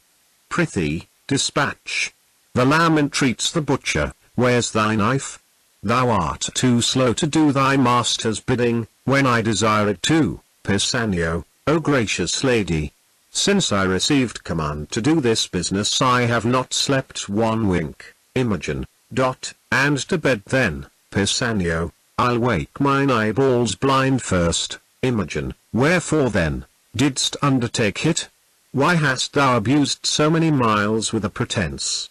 This place, mine action and thine own, our horses' labour, the time inviting thee, the perturbed court, for my being absent, whereunto I never purpose return. Why hast thou gone so far, to be unbent when thou hast ta'en thy stand, the elected dear before thee, Pisanio. But to win time, to lose so bad employment, in the which I have considered of a course. Good lady, hear me with patience, Imogen, talk thy tongue weary, speak. I have heard I am a strumpet, and mine ear therein false struck, can take no greater wound, nor tend to bottom that. But speak, Pisanio. Then, madam, I thought you would not back again, Imogen, most like bringing me here to kill me, Pisanio. Not so, neither. But if I were as wise as honest, then my purpose would prove well. It cannot be but that my master is abused. Some villain, and singular in his art, hath done you both this cursed injury, Imogen. Some Roman courtesan, Pisanio. No, on my life, I'll give but notice you are dead and send him some bloody sign of it, for 'tis commanded I should do so. You shall be missed at court, and that will well confirm it, Imogen. Why, good fellow, what shall I do the where bide? How live? Or in my life what comfort, when I am dead to my husband, Pisanio? If you'll back to the court, Imogen, no court, no father, nor no more ado, with that harsh, noble, simple nothing, that Cloten, whose love suit hath been to me as fearful as a siege, Pisanio. If not at court, then not in Britain must you bide, Imogen. Where then, hath Britain all the sun that shines? Day, night. Are they not but in Britain? I the world's volume, our Britain seems as of it, but not in tea, in a great pool a swan's nest. Prithee, think there's livers out of Britain, Pisanio. I am most glad you think of other place. The ambassador, Lucius the Roman, comes to Milford Haven, tomorrow. Now, if you could wear a mind, dark as your fortune is, and but disguise that which, to appear itself, must not yet be, but by self-danger, you should tread a course, pretty and full of view, yea, haply, near the residence of Posthumus, so nigh at least, that though his actions were not visible, yet report should render him hourly to your ear as truly as he moves, Imogen. Oh, for such means, though peril to my modesty, not death owned, I would adventure, Pisanio. Well, then, here's the point. You must forget to be a woman, change, command into obedience, fear and niceness the handmaids of all women, or, more truly, woman its pretty self into a waggish courage, ready in jibes, quick-answered, saucy and, as querulous as the weasel. Nay, you must forget that rarest treasure of your cheek, exposing it but, oh, the harder heart, alack, no remedy! Exclamation mark to the greedy touch of common kissing Titan, and forget your laboursome and dainty trims, wherein you made great Juno angry, Imogen. Nay, be brief, I see into thy end, and am almost a man already, Pisanio. First, make yourself but like one, for thinking this, I have already fit 'tis in my cloak bag, doublet, hat, hose, all, that answer to them. Would you in their serving, and with what imitation you can borrow, from youth of such a season, for noble Lucius present yourself, desire his service, tell him wherein you're happy, which you'll make him know, if that his head have ear in music, doubtless, with joy he will embrace you, for he's honourable, and doubling that, most holy. Your means abroad, you have me, rich, and I will never fail beginning nor supplement, Imogen. Thou art all the comfort the gods will diet me with. Prithee, away. There's more to be considered, but we'll even all that good time will give us. This attempt I am soldier to, and will abide it with a prince's courage. Away, I prithee, Pisanio. Well, madam, we must take a short farewell, lest, being missed, I be suspected of your carriage from the court. My noble mistress, here is a box, I had it from the Queen.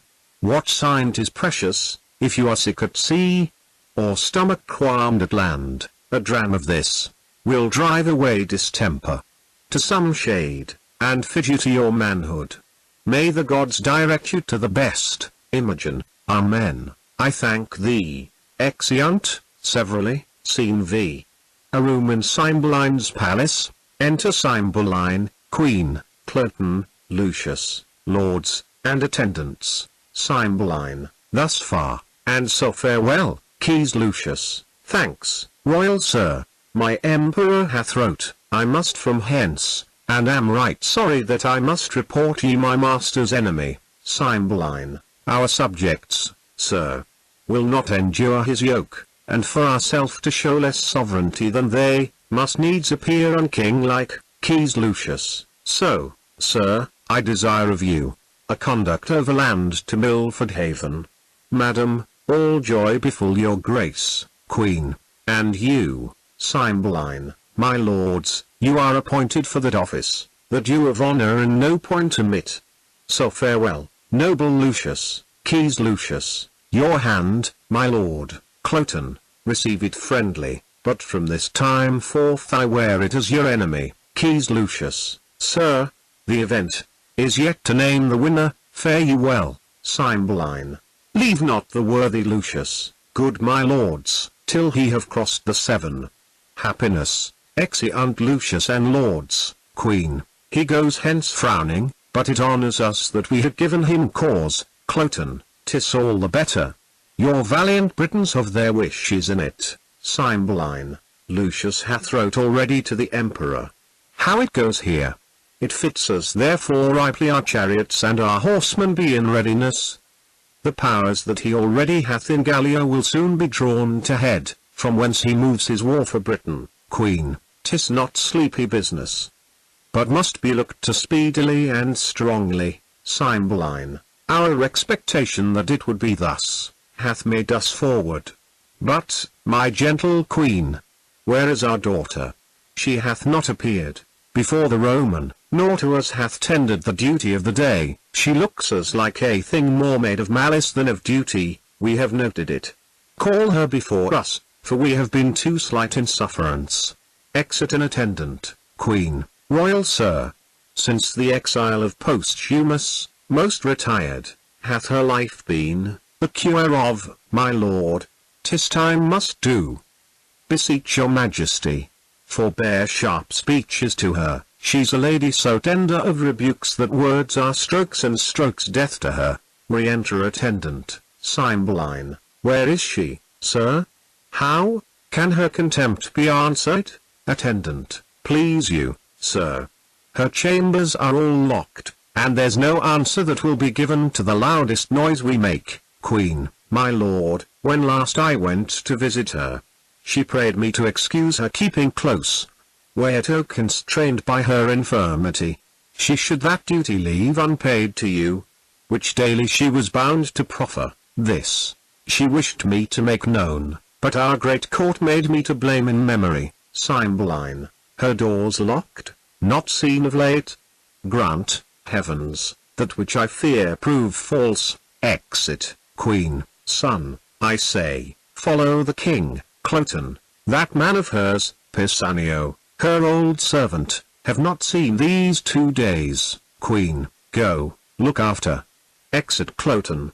Pisanio, thou that standst so for Posthumus, he hath a drug of mine, I pray his absence. Proceed by swallowing that, for he believes it is a thing most precious. But for her, where is she gone?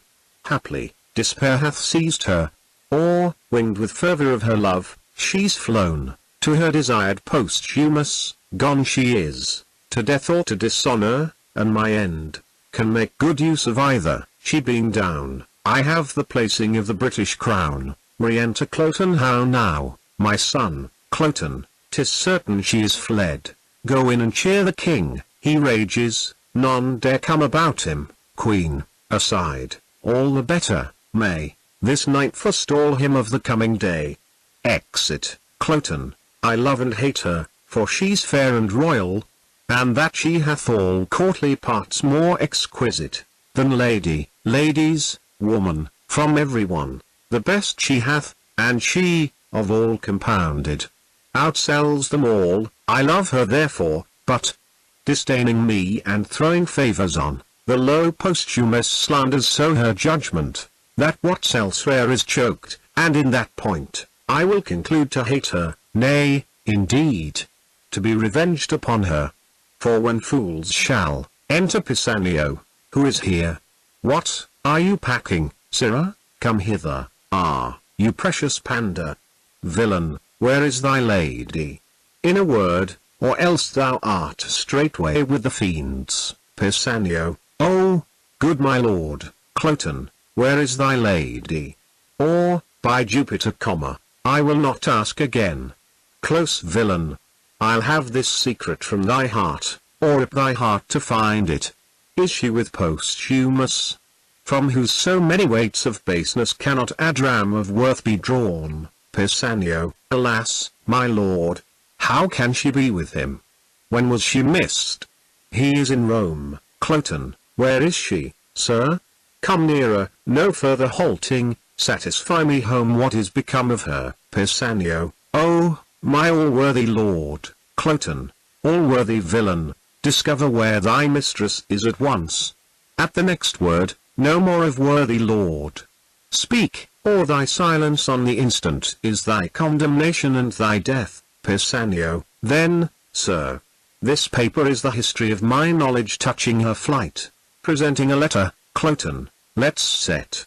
I will pursue her even to Augustus' throne. Pisanio, aside, or this, or perish. She's far enough, and what he learns by this may prove his travel, not her danger. Cloten, Pisanio, aside, I'll write to my lord she's dead. O Imogen, safe mayst thou wander, safe return again. Cloten, sirrah, is this letter true? Pisanio, sir, as I think. Cloten, it is Posthumus' hand, I note. Sirrah, if thou wouldst not be a villain, but do me true service, undergo those employments wherein I should have cause to use thee with a serious industry, that is, what villainy soe'er I bid thee do, to perform it directly and truly, I would think thee an honest man. Thou shouldst neither want my means for thy relief nor my voice for thy preferment. Pisanio, well, my good lord, Cloten, wilt thou serve me? For since patiently and constantly thou hast stuck to the bare fortune of that beggar Posthumus, thou canst not, in the course of gratitude, but be a diligent follower of mine. Wilt thou serve me? Pisanio, sir, I will. Cloten, give me thy hand, here's my purse. Hast any of thy late master's garments in thy possession? Pisanio, I have, my lord, at my lodging, the same suit he wore when he took leave of my lady and mistress. Cloten, the first service thou dost me, fetch that suit hither, let it be thy lint service. Go. Pisanio, I shall, my lord. Exit. Cloten, meet thee at Milford Haven! I forgot to ask him one thing, I'll remember to even there. Thou villain Posthumus, will I kill thee? I would these garments were come. She said upon a time, the bitterness of it I now belch from my heart, that she held the very garment of Posthumus in more respect than my noble and natural person, together with the adornment of my qualities. With that suit upon my back, will I ravish her, first kill him, and in her eyes, there shall she see my valor, which will then be a torment to her contempt. He on the ground, my speech of insultment ended on his dead body, and when my lust hath dined, which, as I say, to vex her I will execute in the clothes that she so praised, to the court I'll knock her back, foot her home again. She hath despised me rejoicingly, and I'll be merry in my revenge. Re-enter Pisanio, with the clothes be those the garments. Pisanio, my noble lord, Cloten, how long is't since she went to Milford Haven? Pisanio, she can scarce be there yet. Cloten, bring this apparel to my chamber, that is the second thing that I have commanded thee. The third is, that thou wilt be a voluntary mute to my design. Be but duteous, and true preferment shall tender itself to thee.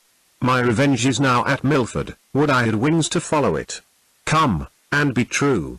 Exit. Pisanio, thou biddest me to my loss, for true to thee, were to prove false, which I will never be. To him that is most true. To Milford go, and find not her whom thou pursuest. Flow, you heavenly blessings, on her. This fool's speed be crossed with slowness, labor be his meed. Exit, Scene Vi. Wales. Before the cave of Belarius, enter Imogen, in boy's clothes. Imogen, I see a man's life is a tedious one. I have tired myself, and for 2 nights together, have made the ground my bed. I should be sick, but that my resolution helps me. Milford. When from the mountain top Pisanio showed thee, thou wast within a ken, O Jove. I think, foundations fly the wretched, such, I mean, where they should be relieved. 2 beggars told me, I could not miss my way. Will poor folks lie, that have afflictions on them, knowing 'tis a punishment or trial? Yes, no wonder, when rich ones scarce tell true. To lapse in fullness is sorer than to lie for need, and falsehood is worse in kings than beggars. My dear lord, thou art one o' the false ones. Now I think on thee, my hunger's gone, but even before, I was at point to sink for food. But what is this? Here is a path tot, 'tis some savage hold. I were best not to call, I dare not call. Yet famine, ere clean it o'erthrow nature, makes it valiant. Plenty and peace breeds cowards, hardness ever of hardiness is mother. Ho! Who's here? If anything that's civil, speak, if savage, take or lend. Ho! No answer? Then I'll enter, best draw my sword, and if mine enemy, but fear the sword like me, he'll scarcely look on't. Such a foe, good heavens. Exit, to the cave, enter Belarius, Guiderius, and Arviragus. Belarius, you, Polydot, have proved best woodman and, are master of the feast. Cadwell and I will play the cook and servant, 'tis our match. The sweat of industry would dry and die, but for the end it works too. Come, our stomachs will make what's homely savoury. Weariness can snore upon the flint, when resty sloth finds the down pillow hard. Now peace be here, poor house, that keep'st thyself. Guiderius, I am thoroughly weary. Arviragus, I am weak with toil, yet strong in appetite. Guiderius, there is cold meat i' the cave, we'll browse on that, whilst what we have killed be cooked. Belarius, looking into the cave, stay, come not in, but that it eats our victuals. I should think here were a fairy. Guiderius, what's the matter, sir? Belarius, by Jupiter, an angel. Or, if not, an earthly paragon. Behold divineness no elder than a boy. Re-enter Imogen. Imogen, good masters, harm me not. Before I entered here, I called, and thought to have begged or bought what I have took. Good troth, I have stolen naught, nor would not, though I had found gold strewed i' the floor. Here's money for my meat. I would have left it on the board so soon as I had made my meal, and parted with prayers for the provider. Guiderius, money, youth, Arviragus, all gold and silver are the turned to dirt, as 'tis no better reckoned, but of those who worship dirty gods. Imogen, I see you're angry. No, if you kill me for my fault, I should have died had I not made it. Belarius, with a bound. Imogen, to Milford Haven. Belarius, what's your name? Imogen, Fidel, sir. I have a kinsman who is bound for Italy. He embarked at Milford, to whom being going, almost spent with hunger, I am fallen in this offence. Belarius, prithee, fair youth, think us no churls, nor measure our good minds by this rude place we live in. Well encountered. 'Tis almost night, you shall have better cheer ere you depart, and thanks to stay and eat it. Boys, bid him welcome. Guiderius, were you a woman, youth, I should woo hard but be your groom. In honesty, I bid for you as I'd buy. Arviragus, I'll make it my comfort. He is a man, I'll love him as my brother. And such a welcome as I'd give to him after long absence, such is yours, most welcome. Be sprightly, for you fall mongst friends. Imogen, mongst friends, if brothers, aside. Would it had been so, that they had been my father's sons. Then had my prize been less, and so more equal ballasting to thee, posthumous Belarius, hearings at some distress, Guiderius, would I could fret, Arviragus, or I, waiter it be. What pain it cost, what danger. Gods. Belarius, hark, boys, whispering, Imogen, great men, that had a court no bigger than this gave, that did attend themselves and had the virtue, which their own conscience sealed them, laying by that nothing gift of differing multitudes could not outpeer these tween. Pardon me, gods. I'd change my sex to be companion with them, since Lonatus is false. Belarius, it shall be so, boys, we'll go dress our hunt. Fair youth, come in. Discourse is heavy, fasting, when we have supped, we'll mannerly demand thee of thy story, so far as thou wilt speak it. Guiderius, pray, draw near. Arviragus, the night to the owl and morn to the lark less welcome. Imogen, thanks, sir. Arviragus, I pray, draw near. Exeunt. Scene 7. Rome. A public place. Enter 2 senators and tribunes. First Senator, this is the tenor of the emperor's writ, that since the common men are now in action, gainst the Pannonians and Dalmatians, and that the legions now in Gallia are, full weak to undertake our wars against, the fallen-off Britons, that we do incite, the gentry to this business. He creates, Lucius Proconsul, and to you the tribunes, for this immediate levy, he commends his absolute commission. Long live Caesar. First Tribune, is Lucius general of the forces? Second Senator A. First Tribune, remaining now in Gallia? First Senator, with those legions, which I have spoke of, whereunto your levy must be suppliant, the words of your commission will tie you to the numbers and the time of their dispatch. First Tribune, we will discharge our duty. Exeunt. Act 4, Scene I. Wales, near the cave of Belarius. Enter Cloten. Cloten. I am near to the place where they should meet, if Pisanio have mapped it truly. How fit his garments serve me. Why should his mistress, who was made by him that made the tailor, not be fit too? There are the saving reverence of the word, for 'tis said a woman's fitness comes by fits. Therein I must play the workman. I dare speak it to myself, for it is not vainglory for a man and his glass to confer in his own chamber. I mean, the lines of my body are as well drawn as his, no less young, more strong, not beneath him in fortunes, beyond him in the advantage of the time, above him in birth, alike conversant in general services, and more remarkable in single oppositions, yet this imperseverant thing loves him in my despite. What mortality is posthumous, thy head, which now is growing upon thy shoulders, shall within this hour be off, thy mistress enforced, thy garments cut to pieces before thy face, and all this done, spurn her home to her father, who may haply be a little angry for my so rough usage, but my mother, having power of his testiness, shall turn all into my commendations. My horse is tied up safe, out, sword, and to a sore purpose. Fortune, put them into my hand. This is the very description of their meeting place, and the fellow dares not deceive me. Exit. Scene 2. Before the cave of Belarius, enter, from the cave, Belarius, Guiderius, Arviragus, and Imogen.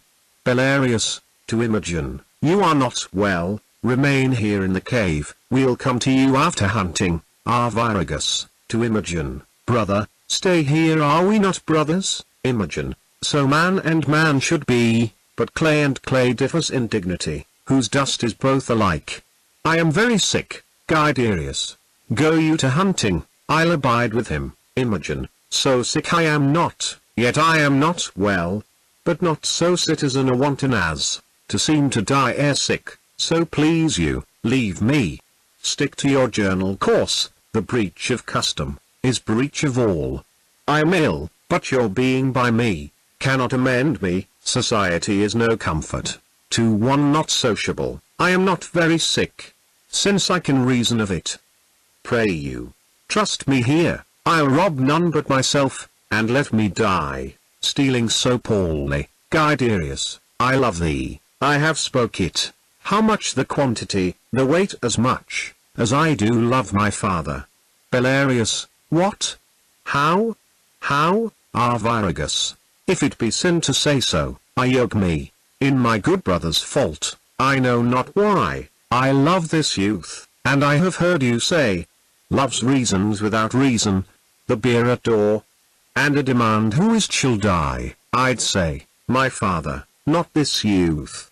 Belarius, aside, O noble strain, O worthiness of nature, breed of greatness, cowards father cowards and base things sire base. Nature hath meal and bran, contempt and grace. I'm not their father, yet who this should be, doth miracle itself, loved before me. 'Tis the 9th hour o' the morn, Arviragus, brother, farewell, Imogen, I wish ye sport, Arviragus, you health. So please you, sir, Imogen, aside, these are kind creatures. Gods, what lies I have heard, our courtiers say all's savage but at court. Experience, oh, thou disprovest report. The imperious seas breed monsters, for the dish pour tributary rivers as sweet fish. I am sick still, heart sick. Bassanio, I'll now taste of thy drug. Swallows some, Guiderius, I could not stir him. He said he was gentle, but unfortunate, dishonestly afflicted, but yet honest. Arviragus, thus did he answer me, yet said, hereafter I might no more. Belarius, to the field, we'll leave you for this time, go in and rest. Arviragus, we'll not be long away. Belarius, pray, be not sick. For you must be our housewife, Imogen, well or ill. I am bound to you. Belarius, and shalt be ever. Exit Imogen, to the cave. This youth, how distressed, appears he hath had good ancestors. Arviragus, how angel-like he sings. Guiderius, but his neat cookery. He cut our roots, in characters, and sauced our broths, as Juno had been sick and he her dieter. Arviragus, nobly he yokes, as smiling with a sigh, as if the sigh was that it was, for not being such a smile. The smile mocking the sigh, that it would fly from so divine a temple, to commix with winds that sailors rail at. Guiderius, I do note, that grief and patience, rooted in him both, mingle their spurs together. Arviragus, grow, patience, and let the stinking elder, grief, untwine his perishing root with the increasing vine. Belarius, it is great morning. Come, away! Who's the? Enter Cloten, I cannot find those runagates, that villain hath mocked me. I am faint. Belarius, those runagates, means he not us? I partly know him, 'tis Cloten, the son o' the queen. I fear some ambush. I saw him not these many years, and yet I know 'tis he. We are held as outlaws, hence. Guiderius, he is but one. You and my brother search what companies are near, pray you, away, let me alone with him. Exeunt Belarius and Arviragus. Cloten, soft. What are you, that fly with us? Some villain mountaineers? I have heard of such. What slave art thou, Guiderius? A thing, more slavish did I ne'er than answering a slave without a knock. Cloten, thou art a robber? A lawbreaker, a villain, yield thee, thief. Guiderius, to who? To thee? What art thou? Have not I an arm as big as thine? A heart as big? Thy words, I grant, are bigger, for I wear not my dagger in my mouth. Say what thou art, why I should yield to thee, Cloten, thou villain base. Know'st me not by my clothes, Guiderius? No, nor thy tailor, rascal. Who is thy grandfather? He made those clothes, which, as it seems, make thee, Cloten, thou precious varlet. My tailor made them not. Guiderius, hence, then, and thank the man that gave them thee. Thou art some fool, I am loath to beat thee, Cloten, thou injurious thief. Hear but my name, and tremble. Guiderius, what's thy name? Cloten, Cloten, thou villain. Guiderius, Cloten, thou double villain. Be thy name. I cannot tremble at it, were it toad, or adder, spider. 'Twould move me sooner, Cloten, to thy further fear. Nay, to thy mere confusion, thou shalt know I am son to the queen. Guiderius, I am sorry for tea, not seeming so worthy as thy birth. Cloten, art not afeard. Guiderius, those that I reverence those I fear, the wise. At fools I laugh, not fear them. Cloten, die the death. When I have slain thee with my proper hand, I'll follow those that even now fled hence, and on the gates of Lud's town set your heads. Yield, rustic mountaineer, exeunt, fighting, re-enter Belarius and Arviragus. Belarius, no companies abroad. Arviragus, none in the world. You did mistake him, sure. Belarius, I cannot tell, long is it since I saw him. But time hath nothing blood those lines of favour, which then he wore, the snatches in his voice, and burst of speaking, whereas his, I am absolute was very Cloten, Arviragus. In this place we left them. I wish my brother make good time with him, you say he is so fell. Belarius, being scarce made up, I mean, to man, he had not apprehension of roaring terrors, for the effect of judgment is oft the cause of fear.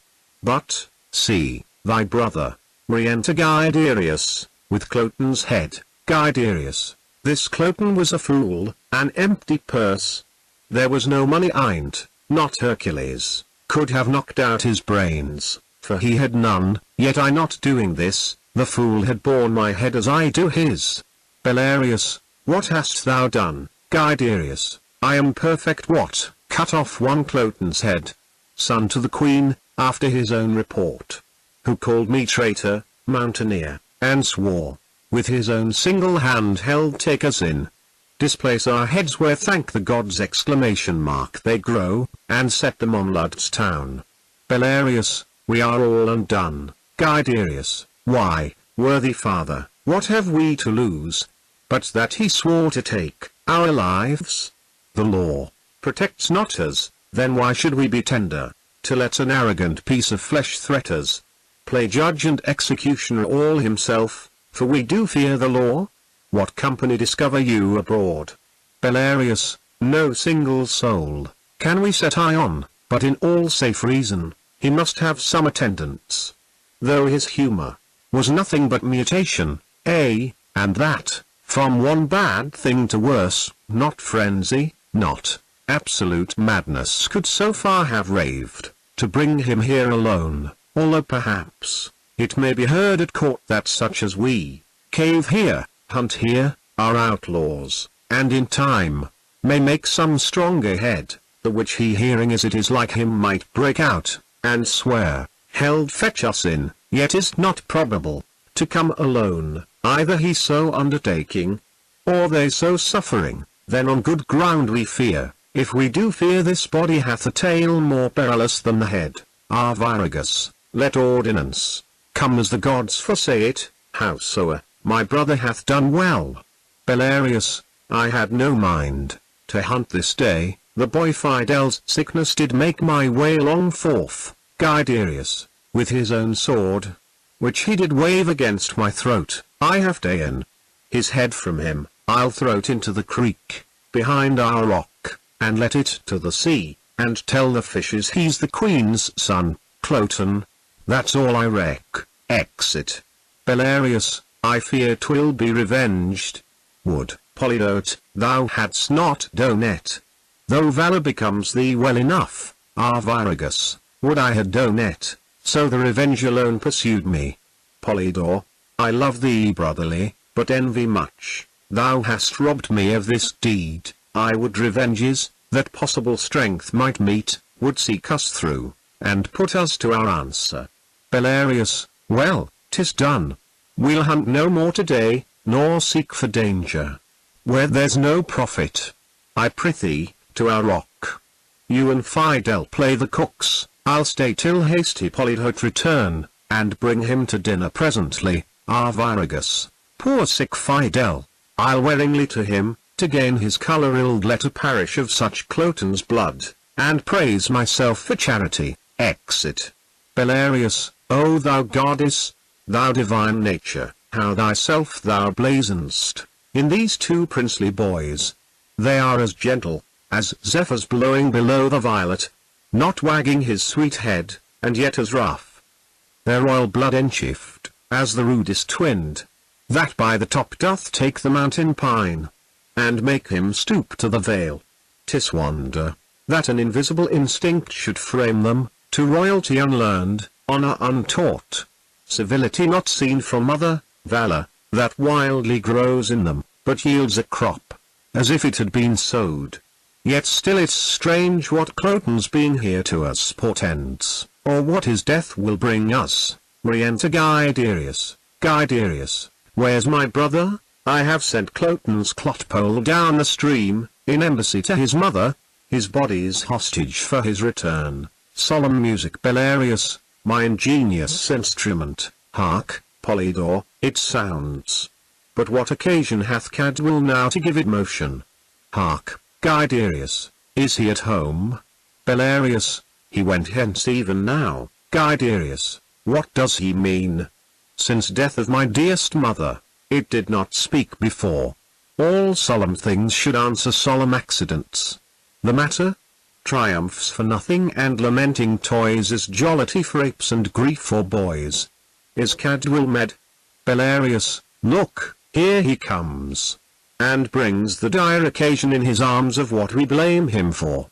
Re-enter Arviragus, with Imogen, as dead, bearing her in his arms. Arviragus, the bird is dead, that we have made so much on.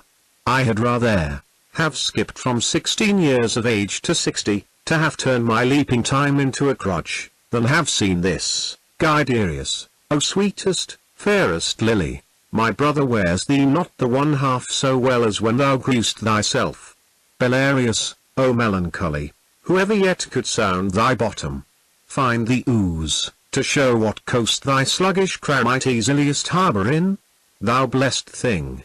Jove knows what man thou mightst have made, but thou diedst, a most rare boy, of melancholy.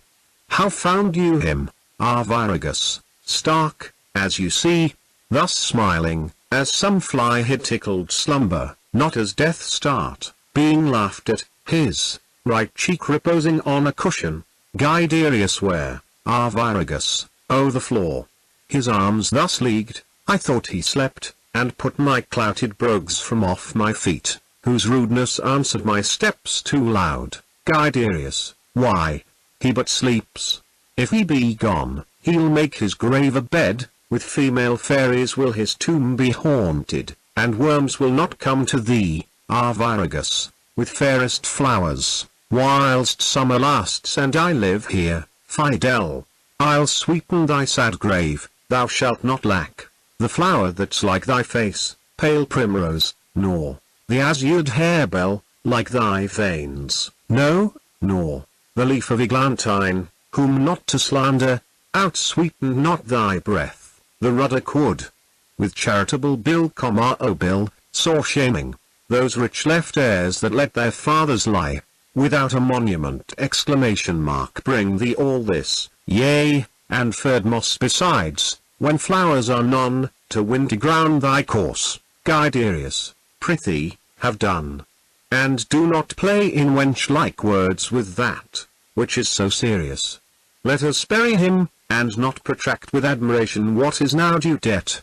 To the grave, Arviragus, say, where shall's lay him? Guiderius, by good Euryphile, our mother, Arviragus, bet so.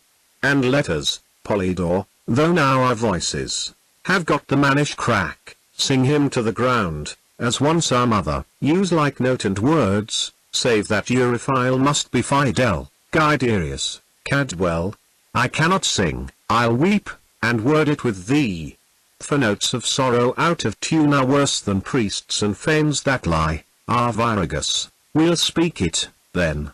Belarius, great griefs, I see, medicine the less, for Cloten is quite forgot. He was a queen's son, boys. And though he came our enemy, remember he was paid for that, though mean and mighty, rotting, together, have one dust, yet reverence. That angel of the world, doth make distinction, of place 'tween high and low. Our foe was princely, and though you took his life, as being our foe, yet bury him as a prince. Guiderius, pray you, fetch him hither. Thersight's body is as good as Ajax, when neither are alive. Arviragus, if you'll go fetch him, we'll say our song the whilst. Brother, begin. Exit Belarius. Guiderius, nay, Cadwell, we must lay his head to the east. My father hath a reason for't. Arviragus, 'tis true. Guiderius, come on then, and remove him. Arviragus, so. Begin, song. Guiderius, fear no more the heat o' the sun, nor the furious winter's rages. Thou thy worldly task hast done, home art gone, and ta'en thy wages. Golden lads and girls all must, as chimney sweepers, come to dust. Arviragus, fear no more the frown o' the great. Thou art past the tyrant's stroke, care no more to clothe and eat. To thee the reed is as the oak. The sceptre, learning, physic, must all follow this, and come to dust. Guiderius, fear no more the lightning flash. Arviragus, nor the all-dreaded thunderstone. Guiderius, fear not slander, censure rash. Arviragus, thou hast finished joy and moan. Guiderius Arviragus, all lovers young, all lovers must consign to thee, and come to dust. Guiderius, no exorciser harm thee. Arviragus, nor no witchcraft charm thee. Guiderius, ghost unlaid forbear thee. Arviragus, nothing ill come near thee. Guiderius Arviragus, quiet consummation have, and renowned be thy grave. Re-enter Belarius, with the body of Cloten. Guiderius, we have done our obsequies, come, lay him down. Belarius, here's a few flowers, but 'bout midnight, more, the herbs that have on them cold dew o' the night are strewings fit'st for graves. Upon their faces, you were as flowers, now withered, even so these herblets shall, which we upon you strew, come on, away, apart upon our knees. The ground that gave them first has them again. Their pleasures here are past, so is their pain. Exeunt Belarius, Guiderius, and Arviragus, Imogen, awaking, yes, sir, to Milford Haven, which is the way ? I thank you. By yon bush ? Pray, how far thither? Adds Pitikins. Can it be 6 mile yet ? I have gone all night. Faith, I'll lie down and sleep, but, soft. No bedfellow ! O goddess and goddesses, seeing the body of Cloten, these flowers are like the pleasures of the world. This bloody man, the Charonte. I hope I dream. For so I thought I was a cave keeper, and cook to honest creatures. But 'tis not so. 'Twas but a bolt of nothing, shot at nothing, which the brain makes of fumes. Our very eyes are sometimes like our judgments, blind. Good faith, I tremble stiff with fear, but if there be yet left in heaven as small a drop of pity as a wren's eye, feared gods, a part of it. The dream's here still, even when I wake, it is without me, as within me, not imagined, felt, a headless man. The garments of Posthumus, I know the shape of's leg, this is his hand. His foot mercurial, his martial thigh. The brawns of Hercules, but his jovial face, murder in heaven ? How ? 'Tis gone. Bassanio, all curses madded Hecuba gave the Greeks, and mine to boot, be darted on thee. Thou, conspired with that irregulous devil, Cloten, hast here cut off my lord. To write and read, be henceforth treacherous. Damned Bassanio, hath with his forged letters, damned Bassanio from this most bravest vessel of the world struck the maintop. O Posthumus! Alas, where is thy head? Where's that? Aim me. Where's that? Bassanio might have killed thee at the heart, and left this head on. How should this be? Pisanio? 'Tis he and Cloten, Malice and Lucre in them have laid this woe here. Oh, 'tis pregnant, pregnant. The drug he gave me, which he said was precious, and cordial to me, have I not found it, murderous to the senses? That confirms it home. This is Pisanio's deed, and Cloten's. Oh, give colour to my pale cheek with thy blood, that with a horrider may seem to those which chance to find us. Oh, my lord, falls on the body. Enter Lucius, a captain and other officers, and a soothsayer, captain. To them the legions garrisoned in Gallia, after your will, have crossed the sea, attending you here at Milford Haven with your ships. They are in readiness, Quaes Lucius. But what from Rome, captain? The Senate hath stirred up the confaners, anid gentlemen of Italy, most willing spirits, that promise noble service, and they come under the conduct of bold Iachimo, Cinna's brother, Quaes Lucius. When expect you them, captain, with the next benefit o' the wind, Quaes Lucius? This forwardness makes our hopes fair. Command our present numbers, be mustered, bid the captains look taut. Now, sir, what have you dreamed of late of this war's purpose, soothsayer? Last night the very gods showed me a vision. I fast and prayed for their intelligence thus. I saw Jove's bird, the Roman eagle, winged, from the spongy south to this part of the west.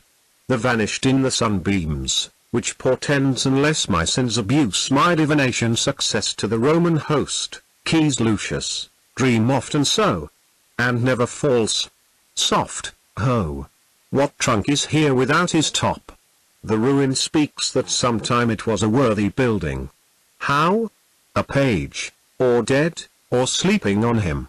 But dead rather, for nature doth abhor to make his bed with the defunct, or sleep upon the dead. Let's see the boy's face, captain. He's alive, my lord, Quaes Lucius. He'll then instruct us of this body. Young one, inform us of thy fortunes, for it seems they crave to be demanded. Who is this, thou makest thy bloody pillow? Or who was he, that, otherwise than noble nature did, hath altered that good picture?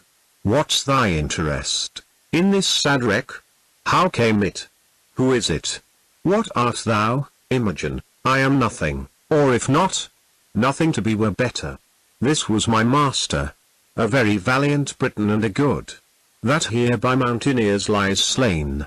Alas, there is no more such masters. I may wander from east to occident, cry out for service, try many, all good, serve truly, never find such another master. Quaes Lucius, lack, good youth, thou movest no less with thy complaining than thy master in bleeding. Say his name, good friend, Imogen. Richard Duchamp.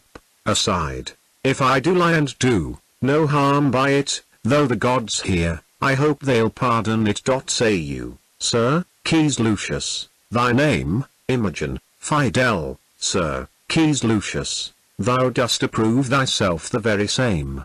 Thy name well fits thy faith thy name. Wilt take thy chance with me? I will not say thou shalt be so well mastered, but, be sure, no less beloved.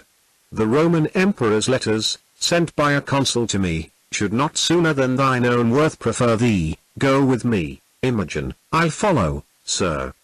But first, and please the gods, I'll hide my master from the flies, as deep as these poor pickaxes can dig, and when, with wild wood leaves and weeds I strewed his grave, and on it said a century of prayers, such as I can, twice o'er, I'll weep and sigh, and leaving so his service, follow you, so please you entertain me, Quaes Lucius, good youth, and rather father thee than master thee. My friends, the boy hath taught us manly duties, let us find out the prettiest daisied plot we can, and make him with our pikes and partisans a grave. Come, arm him. Boy, he is preferred by thee to us, and he shall be interred as soldiers can. Be cheerful, wipe thine eyes. Some falls are means the happier to arise. Exeunt, Scene 3. a room in Cymbeline's palace. Enter Cymbeline, lords, Pisanio, and attendants. Cymbeline, again, and bring me word how 'tis with her. Exit an attendant. A fever with the absence of her son. A madness, of which her life's in danger. Heavens! How deeply you at once do touch me! Imogen! The great part of my comfort, gone, my queen, upon a desperate bed, and in a time, when fearful wars point at me, her son gone. So needful for this present, it strikes me, past, the hope of comfort. But for thee, fellow, who needs must know of her departure and dost seem so ignorant, we'll enforce it from thee by a sharp torture. Pisanio, sir, my life is yours. I humbly set it at your will, but, for my mistress, I nothing know where she remains, why gone, nor when she purposes return. Beseech your highness, hold me your loyal servant, first lord, good my liege. The day that she was missing he was here. I dare be bound he's true and shall perform all parts of his subjection loyally. For Cloten, there wants no diligence in seeking him, and will, no doubt, be found. Cymbeline, the time is troublesome. To Pisanio, we'll slip you for a season, but our jealousy does yet depend. First lord, so please your majesty. The Roman legions, all from Gallia drawn, are landed on your coast, with a supply of Roman gentlemen, by the Senate sent. Cymbeline, now for the counsel of my son and queen. I am amazed with matter, first lord, good my liege. Your preparation can affront no less than what you hear of. Come more, for more you're ready. The want is but to put those powers in motion that long to move. Cymbeline, I thank you. Let's withdraw, and meet the time as it seeks us. We fear not what can from Italy annoy us, but, we grieve at chances here. Away, exeunt all but Pisanio. Pisanio, I heard no letter from my master since I wrote him Imogen was slain. 'Tis strange, nor hear I from my mistress who did promise, to yield me often tidings, neither know I, what has betid to Cloten, but remain, perplexed in all. The heavens still must work, wherein I am false I am honest, not true, to be true. These present wars shall find I love my country, even to the note o' the king, or I'll fall in them. All other doubts, by time let them be cleared. Fortune brings in some boats that are not steered. Exit, Scene 4. Wales, before the cave of Belarius, enter Belarius, Guiderius, and Arviragus. Guiderius, the noise is round about us. Belarius, let us from it. Arviragus, what pleasure, sir, find we in life, to lock it from action and adventure. Guiderius, nay, what hope have we in hiding us? This way, the Romans must or for Britons slay us, or receive us for barbarous and unnatural revolts during their use, and slay us after. Belarius, sons, we'll hire to the mountains, the secure us. To the king's party there's no going, newness of Cloten's death we being not known, not mustered, among the bands may drive us to Arenda, where we have lived, and so extort froms that which we have done, whose answer would be death drawn on with torture. Guiderius, this is, sir, a doubt, in such a time nothing becoming you, nor satisfying us. Arviragus, it is not likely, that when they hear the Roman horses neigh, behold their quartered fires, have both their eyes and ears so cloyed importantly as now, that they will waste their time upon our note, to know from whence we are. Belarius, oh, I am known, of many in the army, many years. Though Cloten then but young, you see, not wore him, from my remembrance. And, besides, the king hath not deserved my service nor your loves, who find in my exile the want of breeding, the certainty of this hard life, I hopeless, to have the courtesy your cradle promised, but to be still hot summer's tamings and the shrinking slaves of winter. Guiderius, than be so, better to cease to be. Pray, sir, to the army, I and my brother are not known, yourself so out of thought, and thereto so o'ergrown, cannot be questioned, are Viragus, by this sun that shines. I'll thither, what thing is it that I never did see man die? Scarce ever looked on blood, but that of coward hares, hot goats, and venison, never bestrode a horse, save one that had, a rider like myself, who ne'er wore rowel, nor iron on his heel. I am ashamed, to look upon the holy sun, to have the benefit of his blessed beams, remaining so long a poor unknown. Guiderius, by heavens, I'll go. If you will bless me, sir, and give me leave, I'll take the better care, but if you will not, the hazard therefore do fall on me by the hands of Romans. Viragus, so say I, amen. Belarius, no reason I, since of your lives you set so slight a valuation, should reserve my cracked one to more care. Have with you, boys. If in your country wars you chance to die, that is my bed too, lads, and there I'll lie. Lead, aside, the time seems long, their blood thinks scorn, till it fly out and show them princes born. Exeunt, Act 5, Scene I. Britain. The Roman camp. Enter Posthumus, with a bloody handkerchief. Posthumus Lenatus, yea, bloody cloth, I'll keep thee, for I wished thou shouldst be coloured thus. You married ones, if each of you should take this course, how many must murder wives much better than themselves for wrying but a little? O Pisanio, every good servant does not all commands. No bond but to do just ones. Gods, if you should have ta'en vengeance on my faults, I never had lived to put on this, so had you saved the noble Imogen to repent, and struck me, wretch more worth your vengeance. But, alack, you snatch some hence for little faults, that's love.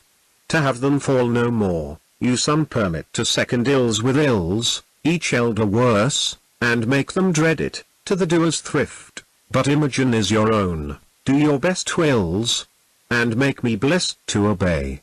I am brought hither, among the Italian gentry, and to fight against my lady's kingdom. 'Tis enough, that, Britain, I have killed thy mistress. Peace, I'll give no wound to thee. Therefore, good heavens, hear patiently my purpose. I'll disrobe me of these Italian weeds and suit myself, as does a Briton peasant, so I'll fight against the part one come with, so I'll die for thee, O Imogen, even for whom my life is every breath a death, and thus, unknown, pitied nor hated, to the face of peril myself I'll dedicate. Let me make men no more valor in me than my habits show.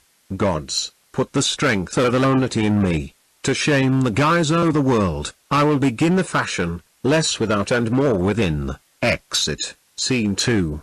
Field of battle between the British and Roman camps. Enter, from one side, Lucius, Iachimo, and the Roman army, from the other side, the British army, Posthumus Lenatus following, like a poor soldier. They march over and go out. Then enter again, in skirmish, Iachimo and Posthumus Lenatus. He vanquisheth and disarmeth Iachimo, and then leaves him. Iachimo, the heaviness and guilt within my bosom, takes off my manhood. I have belied a lady, the princess of this country, and the heir on't, revengingly enfeebles me, or could this Carl, a very drudge of nature's, have subdued me in my profession? Knighthoods and honours, born as I wear mine, are titles but of scorn. If that thy gentry, Britain, go before this lout as he exceeds our lords, the odds is that we scarce are men and you are gods. Exit. The battle continues, the Britons fly, Cymbeline is taken, then enter, to his rescue, Belarius, Guiderius, and Arviragus. Belarius, stand. We have the advantage of the ground, the lane is guarded, nothing routs us but the villainy of our fears. Guiderius, Arviragus, stand, and fight. Re-enter Posthumus Lenatus, and seconds there, Britons, they rescue Cymbeline, and exeunt. Then re-enter Lucius, and Iachimo, with Imogen, Keys Lucius, away, boy, from the troops, and save thyself, for friends kill friends, and the disorders such as war were hoodwinked, Iachimo, 'tis their fresh supplies, Keys Lucius, it is a day turned strangely, or betimes let's reinforce, or fly, exeunt, scene 3. Another part of the field, enter Posthumus Lenatus and a British lord. Lord, camest thou from where they made the stand? Posthumus Lenatus, I did, though you, it seems, come from the flyers. Lord, I did. Posthumus Lenatus, no blame be to you, sir, for all was lost. But that the heavens fought, the king himself, of his wings destitute, the army broken, and but the backs of Britons seen, all flying, through a straight lane, the enemy full-hearted, lolling the tongue with slaughtering, having work, more plentiful than tools to dot, struck down, some mortally, some slightly touched, some falling, merely through fear, that the straight pass was damned with dead men hurt behind, and cowards living to die with lengthened shame. Lord, where was this lane? Posthumus Lenatus, close by the battle, ditched, and walled with turf, which gave advantage to an ancient soldier, an honest one, I warrant, who deserved so long a breeding as his white beard came to, in doing this for's country, athwart the lane.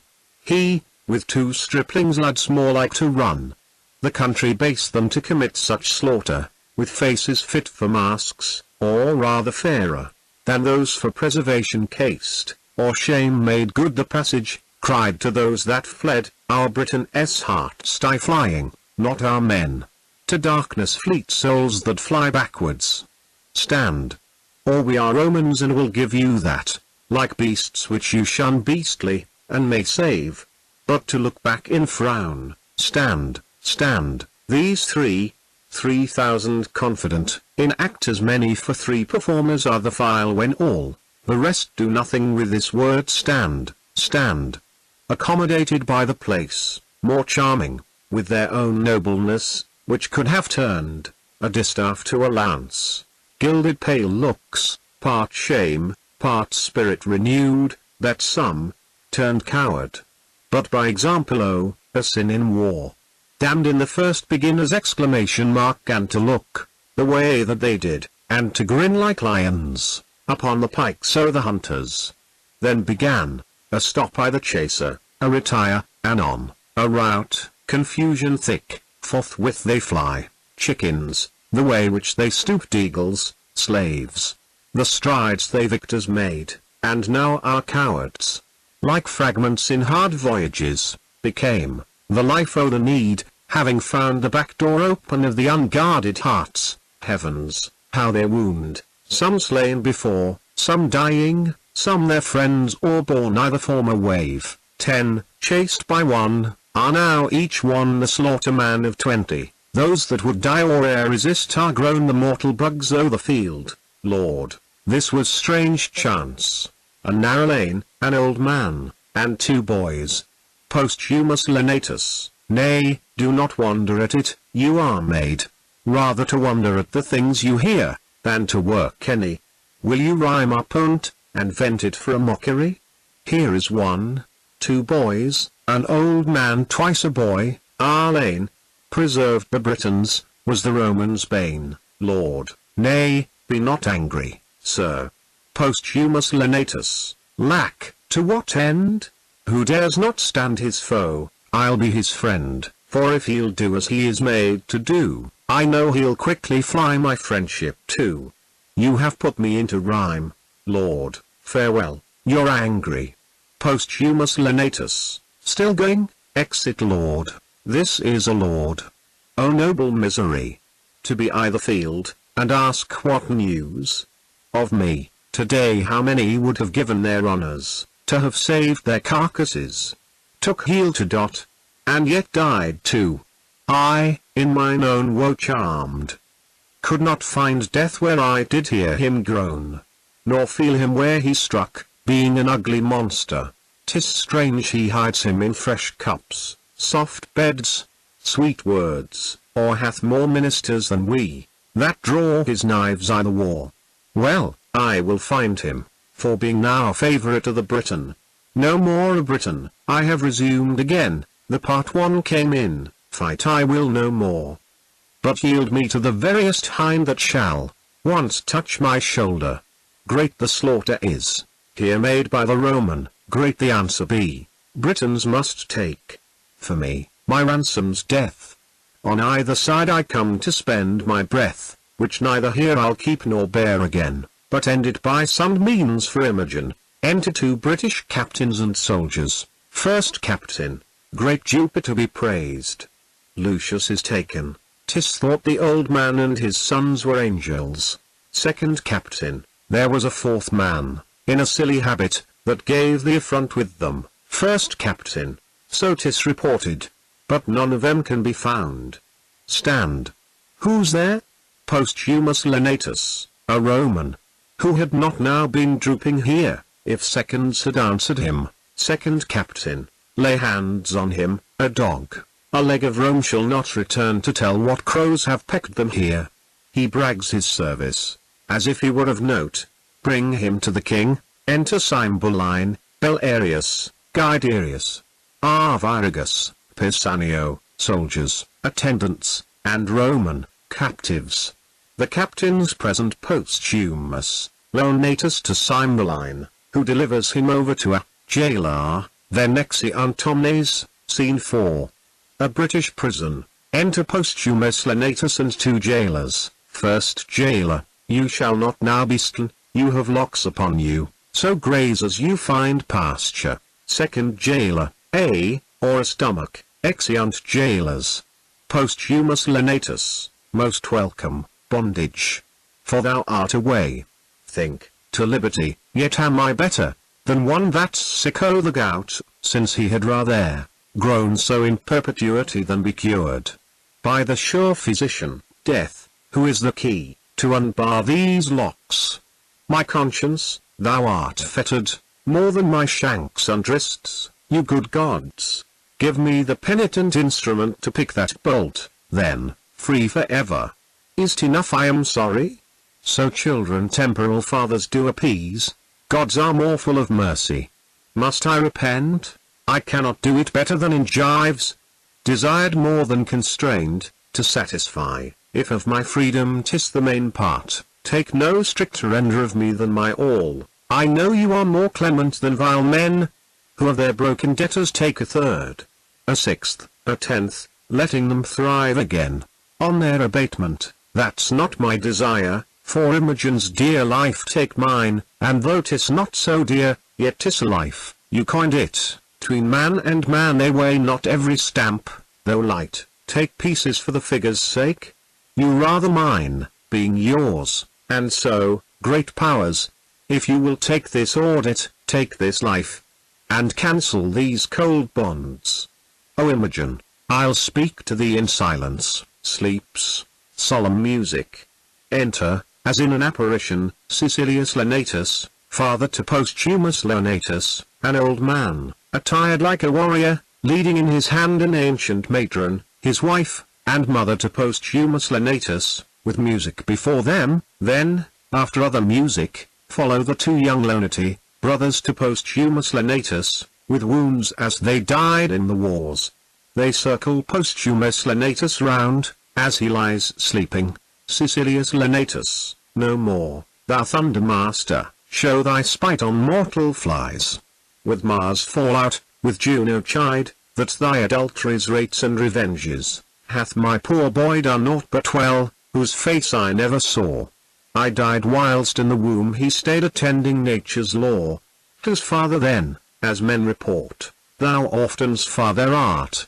Thou shouldst have been, and shielded him from this earth-vexing smart. Mother, Lucina lent not me her aid, but took me in my throws.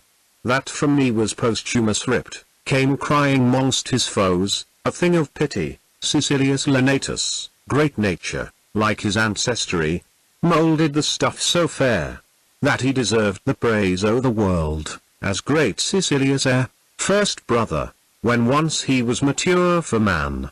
In Britain where was he, that could stand up his parallel, or fruitful object be an eye of Imogen, that best could deem his dignity, mother, with marriage wherefore was he mocked, to be exiled, and thrown, from lonely seat, and cast from her his dearest one, sweet Imogen, Cecilius Lenatus, why did you suffer Iachimo, slight thing of Italy, to taint his nobler heart and brain with needless jealousy, and to become the geck and scorn others' villainy, second brother, for this from stiller seats we came, our parents and us twain, that striking in our country's cause, fell bravely and were slain, our fealty and tenentious right with honour to maintain, first brother, like hardenment posthumous hath to Cymbeline performed, then, Jupiter, thou king of gods, why hast thou thus adjourned? The graces for his merits due, being all to dolours turned, Cecilius Lenatus, thy crystal window ope, look out, no longer exercise, upon the valiant race thy harsh and potent injuries, mother, since, Jupiter, our son is good, take off his miseries, Cecilius Lenatus, peep through thy marble mansion, help, or we poor ghosts will cry to the shining synod of the rest against thy deity, first brother second brother, help, Jupiter, or we appeal, and from thy justice fly. Jupiter descends in thunder and lightning, sitting upon an eagle, he throws a thunderbolt. The apparitions fall on their knees, Jupiter, no more, you petty spirits of region low, offend our hearing, hush. How dare you ghosts accuse the thunderer, whose bolt, you know, sky-planted batters all rebelling coasts, poor shadows of Elysium, hence, and rest, upon your never-withering banks of flowers, be not with mortal accidents oppressed, no care of yours it is, you know 'tis ours, whom best I love I cross, to make my gift, the more delayed, delighted. Be content, your low-laid son our Godhead will uplift. His comforts thrive, his trials well are spent. Our jovial star reigned at his birth, and in our temple was he married. Rise, and fade. He shall be lord of Lady Imogen, and happier much by his affliction made. This tablet lay upon his breast, wherein our pleasure his full fortune doth confine, and so, away, no further with your din express impatience, lest you stir up mine. Mount, eagle, to my palace crystalline, ascends, Cecilius Lenatus, he came in thunder, his celestial breath was sulphurous to smell, the holy eagle, stooped as to footers, his ascension is more sweet than our blessed fields, his royal bird prunes the immortal wing and cloys his beak, as when his god is pleased, all thanks, Jupiter, Cecilius Lenatus, the marble pavement closes, he has entered his radiant route, away, and, to be blessed, let us with care perform his great behest. The apparitions vanish posthumous Lenatus, waking, sleep, thou hast been a grandsire, and begot a father to me, and thou hast created a mother and two brothers, but, O scorn, gone. They went hence so soon as they were born, and so I am awake. Poor wretches that depend on greatness favour dream as I have done, wake and find nothing. But, alas, I swerve. Many dream not to find, neither deserve, and yet are steeped in favours, so am I, that have this golden chance and know not why. What fairies haunt this ground? A book, O rare one, be not, as is our fangled world, a garment, nobler than that it covers, let thy effects so follow, to be most unlike our courtiers, as good as promise, reads, when as a lion's whelp shall, to himself unknown, without seeking find, and be embraced by a piece of tender air, and when from a stately cedar shall be lopped branches, which, being dead many years, shall after revive, be jointed to the old stock and freshly grow, then shall posthumous end his miseries, Britain be fortunate and flourish in peace and plenty. 'Tis still a dream, or else such stuff as madman, tongue and brain not, either both or nothing, or senseless speaking or speaking such, as sense cannot untie. Be what it is, the action of my life is like it, which I'll keep, if but for sympathy. Re-enter first jailer. First jailer, come, sir, are you ready for death? Posthumous lenatus. Over-roasted rather, ready long ago. First jailer, hanging is the word, sir, if you be ready for that, you are well cooked. Posthumous lenatus. So, if I prove a good repast to the spectators, the dish pays the shot. First jailer, a heavy reckoning for you, sir. But the comfort is, you shall be called to no more payments, fear no more tavern bills, which are often the sadness of parting, as the procuring of mirth. You come in flint for want of meat, depart reeling with too much drink, sorry that you have paid too much, and sorry that you are paid too much, purse and brain both empty, the brain the heavier for being too light, the purse too light, being drawn of heaviness. Of this contradiction you shall now be quit. Oh, the charity of a penny cord! It sums up thousands in a trice. You have no true debitor and creditor but it, of what's past, is, and to come, the discharge. Your neck, sir, is pen, book and counters, so the acquittance follows. Posthumous lenatus. I am merrier to die than thou art to live. First jailer. Indeed, sir, he that sleeps feels not the toothache, but a man that were to sleep your sleep, and a hangman to help him to bed, I think he would change places with his officer, for, look you, sir, you know not which way you shall go. Posthumous lenatus. Yes, indeed do I, fellow. First jailer. Your death has eyes in his head then, I have not seen him so pictured. You must either be directed by some that take upon them to know, or do take upon yourself that which I am sure you do not know, or jump the after inquiry on your own peril, and how you shall speed in your journey's end, I think you'll never return to tell one. Posthumous lenatus. I tell thee, fellow, there are none want eyes to direct them the way I am going, but such as wink and will not use them. First jailer. What an infinite mock is this, that a man should have the best use of eyes to see the way of blindness. I am sure hanging's the way of winking. Enter a messenger. Messenger, knock off his manacles, bring your prisoner to the king. Posthumous lenatus. Thou bringst good news, I am called to be made free. First jailer. I'll be hanged then. Posthumous lenatus. Thou shalt be then freer than a jailer, no bolts for the dead. Exeunt posthumous lenatus and messenger. First jailer. Unless a man would marry a gallows and beget young gibbets, I never saw one so prone. Yet, on my conscience, there are very knaves desire to live, for all he be a Roman, and there be some of them too that die against their wills, so should I, if I were one. I would we were all of one mind, and one mind good. Oh, there were desolation of jailers and gallowses. I speak against my present profit, but my wish hath a preferment in T. Exeunt, Scene V. Cymbeline's tent. Enter Cymbeline, Belarius, Guiderius, Arviragus, Pisanio, lords, officers, and attendants. Cymbeline, stand by my side, you whom the gods have made, preservers of my throne. Woe is my heart, that the poor soldier that so richly fought, whose rags shamed gilded arms, whose naked breast stepped before larges of proof, cannot be found. He shall be happy that can find him, if our grace can make him so. Belarius, I never saw such noble fury in so poor a thing, such precious steeds in one that promises naught but beggary and poor looks. Cymbeline, no tidings of him? Pisanio, he hath been searched among the dead and living, but no trace of him. Cymbeline, to my grief, I am the heir of his reward. To Belarius, Guiderius, and Arviragus which I will add, to you, the liver, heart and brain of Britain, by whom I grant she lives. 'Tis now the time to ask of whence you are. Report it.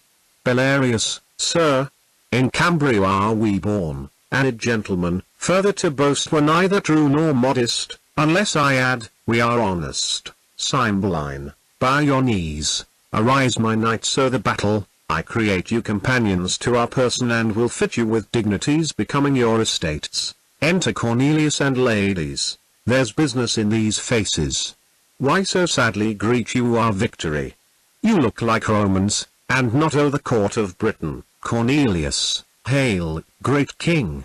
To sour your happiness, I must report the queen is dead. Cymbeline, who worse than a physician would this report become? But I consider, by medicine life may be prolonged, yet death will seize the doctor too.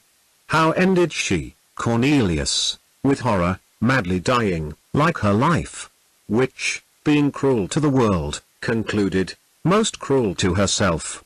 What she confessed, I will report, so please you. These her women can trip me, if I err, who with wet cheeks were present when she finished. Cymbeline, prithee, say, Cornelius, first, she confessed she never loved you, only affected greatness got by you, not you, married your royalty, was wife to your place, abhorred your person. Cymbeline, she alone knew this, and, but she spoke it dying, I would not believe her lips in opening it. Proceed, Cornelius, your daughter, whom she bore in hand to love, with such integrity, she did confess, was as a scorpion to her sight, whose life, but that her flight prevented it, she had ta'en off by poison. Cymbeline, O most delicate fiend, who is he can read a woman? Is the more, Cornelius, more, sir, and worse? She did confess she had, for you a mortal mineral, which, being took, should by the minute feed on life and lingering, by inches waste you, in which time she purposed, by watching, weeping, tendance, kissing, too, o'ercome you with her show, and in time, when she had fitted you with her craft, to work her son into the adoption of the crown, but, failing of her end by his strange absence, grew shameless desperate, opened, in despite, of heaven and men, her purposes, repented, the evils she hatched were not effected, so despairing died. Cymbeline, heard you all this, her women? First lady, we did, so please your highness. Cymbeline, mine eyes were not in fault, for she was beautiful. Mine ears, that heard her flattery, nor my heart, that thought her like her seeming, it had been vicious, to have mistrusted her, yet, O my daughter, that it was folly in me, thou mayst say, and prove it in thy feeling. Heaven mend all. Enter Lucius, Iachimo, the soothsayer, and other Roman prisoners, guarded, Posthumus Lenatus behind, and Imogen, thou comest not, Keys, now for tribute that the Britons have raised out, though with the loss of many a bold one, whose kinsmen have made suit, that their good souls may be appeased with slaughter of you their captives, which ourself have granted. So think of your estate, Keys Lucius. Consider, sir, the chance of war. The day was yours by accident. Had it gone with us, we should not, when the blood was cool, have threatened our prisoners with the sword. But since the gods will have it thus, that nothing but our lives may be called ransom, let it come. Suicide a Roman with a Roman's heart can suffer. Augustus lives to think on't, and so much, for my peculiar care. This one thing only, I will entreat, my boy, a Briton born. Let him be ransomed. Never master had a page so kind, so duteous, diligent, so tender over his occasions, true, so feat, so nurse-like. Let his virtue join with my request, which I make bold your highness cannot deny. He hath done no Briton harm, though he have served a Roman. Save him, sir, and spare no blood beside. Cymbeline, I have surely seen him. His favour is familiar to me. Boy, thou hast looked thyself into my grace, and out mine own. I know not why, wherefore, to say live. Boy, ne'er thank thy master, live. And ask of Cymbeline what boon thou wilt. Fitting my bounty and thy state, I'll give it. Yea, though thou do demand a prisoner, the noblest ta'en. Imogen, I humbly thank your highness. Keys Lucius, I do not bid thee beg my life, good lad, and yet I know thou wilt. Imogen, no, number alack. There's other work in hand. I see a thing bitter to me as death, your life, good master, must shuffle for itself. Keys Lucius, the boy disdains me.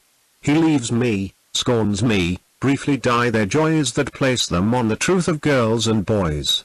Why stands he so perplexed? Cymbeline, what wouldst thou, boy? I love thee more and more, think more and more what's best to ask.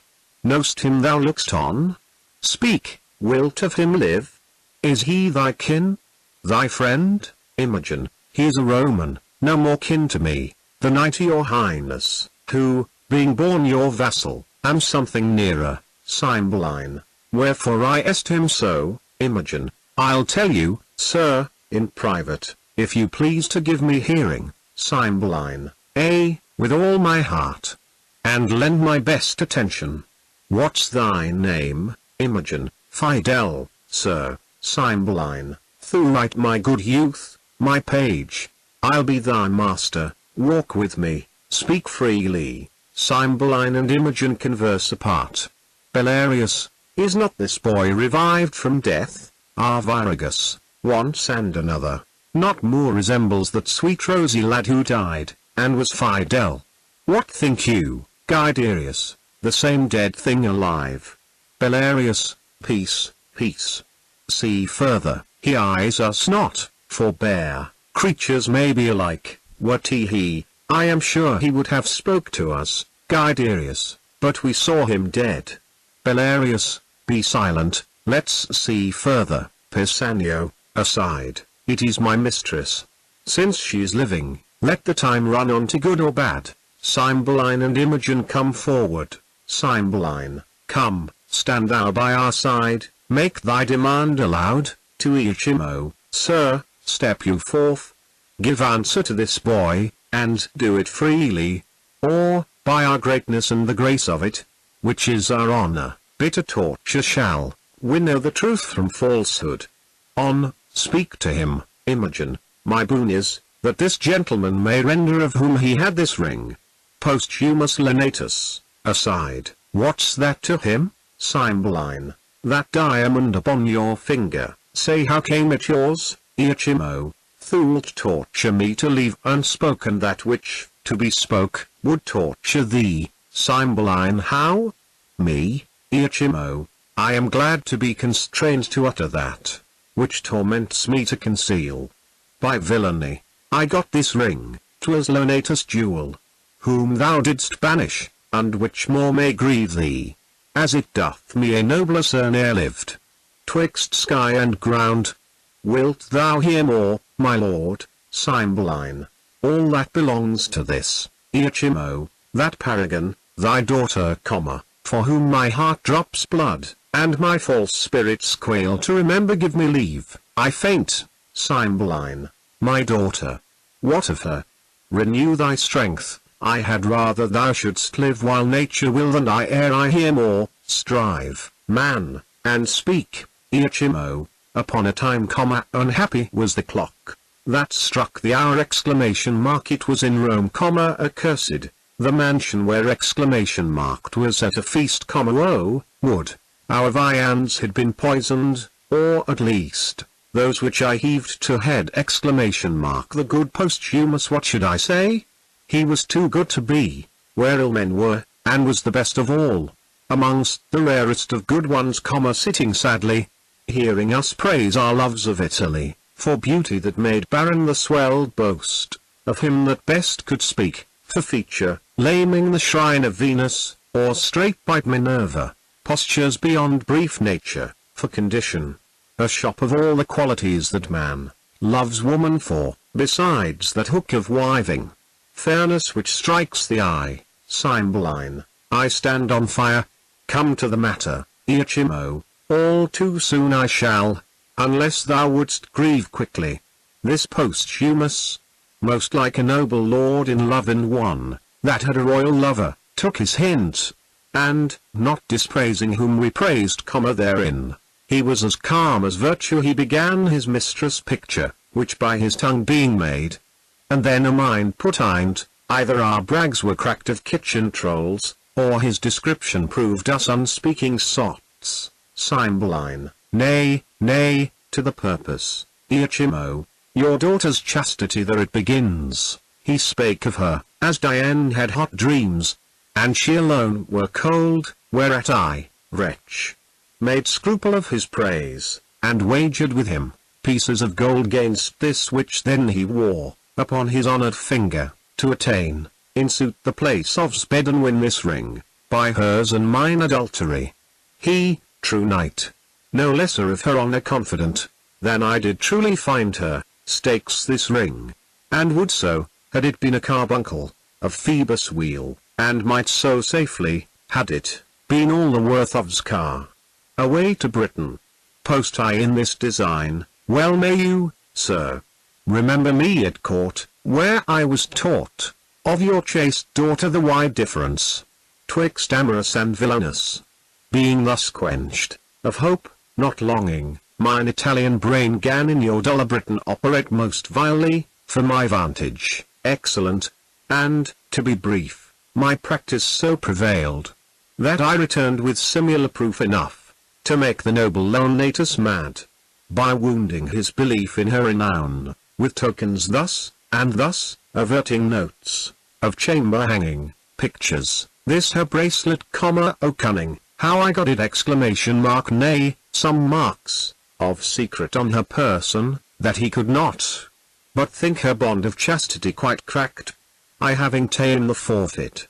Whereupon, methinks, I see him now, posthumous Leonatus, advancing, so thou dost, Italian fiend. Me, most credulous fool, egregious murderer, thief, anything, that's due to all the villains past, in being, to come. Oh, give me cord, or knife, or poison, some upright justicer. Thou, king, send out, for torturers and genius, it is I, that all the abhorred things o' the earth amend, by being worse than they. I am posthumous, that killed thy daughter villain like, I lie, that caused a lesser villain than myself, a sacrilegious thief, to dot, the temple of virtue was she, yea, and she herself, spit, and throw stones, cast mire upon me, set the dogs o' the street to bay me, every villain be called posthumous Leonidas, and be villainy less than 'twas. O Imogen, my queen, my life, my wife. O Imogen, Imogen, Imogen, Imogen, peace, my lord, here, posthumous Leonatus, shall's have a play of this.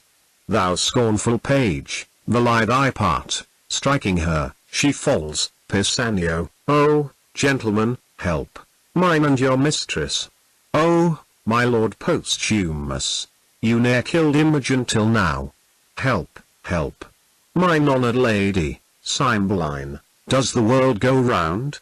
Posthumous Leonatus, how come these staggers on me, Pisanio? Wake, my mistress, Cymbeline, if this be so, the gods do mean to strike me to death with mortal joy. Pisanio, how fares thy mistress, Imogen? Oh, get thee from my sight. Thou gavest me poison, dangerous fellow, hence. Breathe not where princes are, Cymbeline, the tune of Imogen. Pisanio, lady, the gods throw stones of sulphur on me, if that box I gave you was not thought by me a precious thing. I had it from the queen, Cymbeline. New matter still, Imogen, it poisoned me. Cornelius, O gods, I left out one thing which the queen confessed, which must approve thee honest, if a Pisanio have, said she, given his mistress that confection, which I gave him for cordial, she is served, as I would serve her at, Cymbeline. What's this, Cornelius? Cornelius, the queen, sir, very oft importuned me, to temper poisons for her, still pretending, the satisfaction of her knowledge only, in killing creatures vile, as cats and dogs, of no esteem. I, dreading that her purpose was of more danger, did compound for her a certain stuff, which, being ta'en, would cease the present power of life, but in short time, all offices of nature should again do their due functions. Have you ta'en of it, Imogen? Most like I did, for I was dead. Belarius, my boys. There was our error, Guiderius, this is, sure, Fidel, Imogen, why did you throw your wedded lady from you? Think that you are upon a rock, and now throw me again, embracing him. Posthumous Lenatus, hang the like a fruit, my soul, till the tree die, Cymbeline, how now, my flesh, my child, what, makest thou me a dullard in this act? Wilt thou not speak to me, Imogen, kneeling, your blessing, sir? Belarius, to Guiderius and Arviragus, though you did love this youth, I blame ye not, you had a motive fought, Cymbeline, my tears that fall, prove holy water on thee. Imogen, thy mother's dead, Imogen, I am sorry fought, my lord, Cymbeline, oh, she was naught, and long of her it was that we meet here so strangely, but her son is gone, we know not how nor where, Pisanio, my lord, now fear is from me, I'll speak troth. Lord Cloten, upon my lady's missing, came to me, with his sword drawn, foamed at the mouth, and swore, if I discovered not which way she was gone, it was my instant death. By accident, had a feigned letter of my master's then in my pocket, which directed him, to seek her on the mountains near to Milford, where, in a frenzy, in my master's garments, which he enforced from me, away he posts, with unchaste purpose and with oath to violate my lady's honour. What became of him I further know not, Guiderius, let me end the story, I slew him there, Cymbeline, marry, the gods forfend, I would not thy good deeds should from my lips, pluck a bad sentence, prithee, valiant youth, din it again, Guiderius, I have spoke it, and I did it, Cymbeline, he was a prince, Guiderius, a most incivil one, the wrongs he did me, were nothing prince-like, for he did provoke me, with language that would make me spurn the sea. If it could so roar to me, I cut off's head, and am right glad he is not standing here to tell this tale of mine. Cymbeline, I am sorry for thee. By thine own tongue thou art condemned, and must endure our law, thou right dead, Imogen, that headless man, I thought had been my lord, Cymbeline, bind the offender, and take him from our presence. Belarius, stay, Sir King. This man is better than the man he slew, as well descended as thyself, and hath more of thee merited than a band of Clotons had ever for. To the guard, let his arms alone. They were not born for bondage, Cymbeline, why, old soldier, wilt thou undo the worth thou art unpaid for, by tasting of our wrath? How of descent as good as we, Arviragus, in that he spake too far, Cymbeline, and thou shalt die fought. Belarius, we will die all three. But I will prove that tuons are as good, as I had given out him. My sons, I must, for mine own part, unfold a dangerous speech, though, haply, well for you, Arviragus, your danger's ours, Guiderius, and our good his. Belarius, have at it then, by leave. Thou hadst, great king, a subject who was called Belarius, Cymbeline, what of him? He is a banished traitor. Belarius, he it is that hath assumed this age, indeed a banished man, I know not how a traitor, Cymbeline, take him hence. The whole world shall not save him. Belarius, not too hot. First pay me for the nursing of thy sons, and let it be confiscate all, so soon as I have received it. Cymbeline, nursing of my sons. Belarius, I am too blunt and saucy, here's my knee. Ere I rise, I will prefer my sons. Then spare not the old father. Mighty sir, these two young gentlemen, that call me father, and think they are my sons, are none of mine, they are the issue of your loins, my liege, and blood of your begetting. Cymbeline, how? My issue? Belarius, so sure as you your fathers. I, old Morgan, am that Belarius whom you sometime banished. Your pleasure was my mere offence, my punishment, itself, and all my treason, that I suffered. was all the harm I did. These gentle princes, for such and so they are, these 20 years have I trained up, those arts they have as I could put into them. My breeding was, sir, as your highness knows. Their nurse, Europhile, whom for the theft I wedded, stole these children. Upon my banishment, I moved her tot, having received the punishment before. For that which I did then, beaten for loyalty, excited me to treason, their dear loss. The more of you 'twas felt, the more it shaped, unto my end of stealing them. But, gracious sir, here are your sons again, and I must lose two of the sweetest companions in the world. The benediction of these covering heavens fall on their heads like dew, for they are worthy to inlay heaven with stars. Cymbeline, thou weep street, and speak street, the service that you three have done is more unlike than this. Thou tell street, I lost my children, if these be they, I know not how to wish a pair of worthier sons. Belarius, be pleased a while, this gentleman, whom I call Polydore, most worthy prince, as yours, is true Guiderius. This gentleman, my Cadwell, Arviragus, your younger princely son, he, sir, was lapped in a most curious mantle, wrought by the hand of his queen mother, which for more probation I can with ease produce. Cymbeline, Guiderius had, upon his neck a mole, a sanguine star, it was a mark of wonder. Belarius, this is he, who hath upon him still that natural stamp, it was wise nature's end in the donation, to be his evidence now. Cymbeline, oh, what, am I, a mother to the birth of three? Nay, mother, rejoiced deliverance more. Blessed pray you be, that, after this strange starting from your orbs, may reign in them now. O Imogen, thou hast lost by this a kingdom. Imogen, no, my lord, I have got 2 worlds by tea. O my gentle brothers, have we thus met? Oh, never say hereafter, but I am truest speaker. You called me brother, when I was but your sister. Are you brothers, when ye were so indeed? Cymbeline, did you meet, Arviragus, my good lord, Guiderius, and at first meeting loved? Continued so, until we thought he died, Cornelius.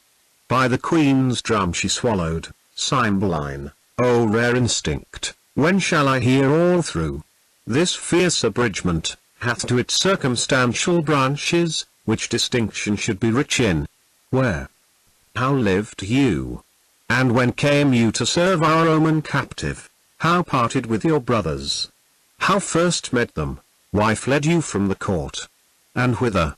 These, and your 3 motives to the battle, with, I know not how much more, should be demanded. And all the other by dependencies, from chance to chance, but nor the time nor place, will serve our long interrogatories. See, posthumous anchors upon Imogen, and she, like harmless lightning, throws her eye on him, her brother, me, her master, hitting each object with a joy, the counter changes severally in all. Let's quit this ground, and smoke the temple with our sacrifices. To Belarius thou art my brother, so we'll hold thee ever. Imogen, you are my father too, and did relieve me, to see this gracious season. Cymbeline, all are overjoyed, save these in bonds, let them be joyful too, for they shall taste our comfort. Imogen, my good master, I will yet do you service. Keys Lucius, happy be you. Cymbeline, the forlorn soldier, that so nobly fought, he would have well become this place, and graced the thankings of a king. Posthumous Lenatus, I am, sir, the soldier that did company these 3, in poor beseeming, 'twas a fitment for the purpose I then followed. That I was he. Speak, Iachimo, I had you down and might have made you finish. Iachimo, kneeling, I am down again, but now my heavy conscience sinks my knee, as then your force did. Take that life, beseech you, which I so often owe, but your ring first, and here the bracelet of the truest princess that ever swore her faith. Posthumous Lenatus, kneel not to me.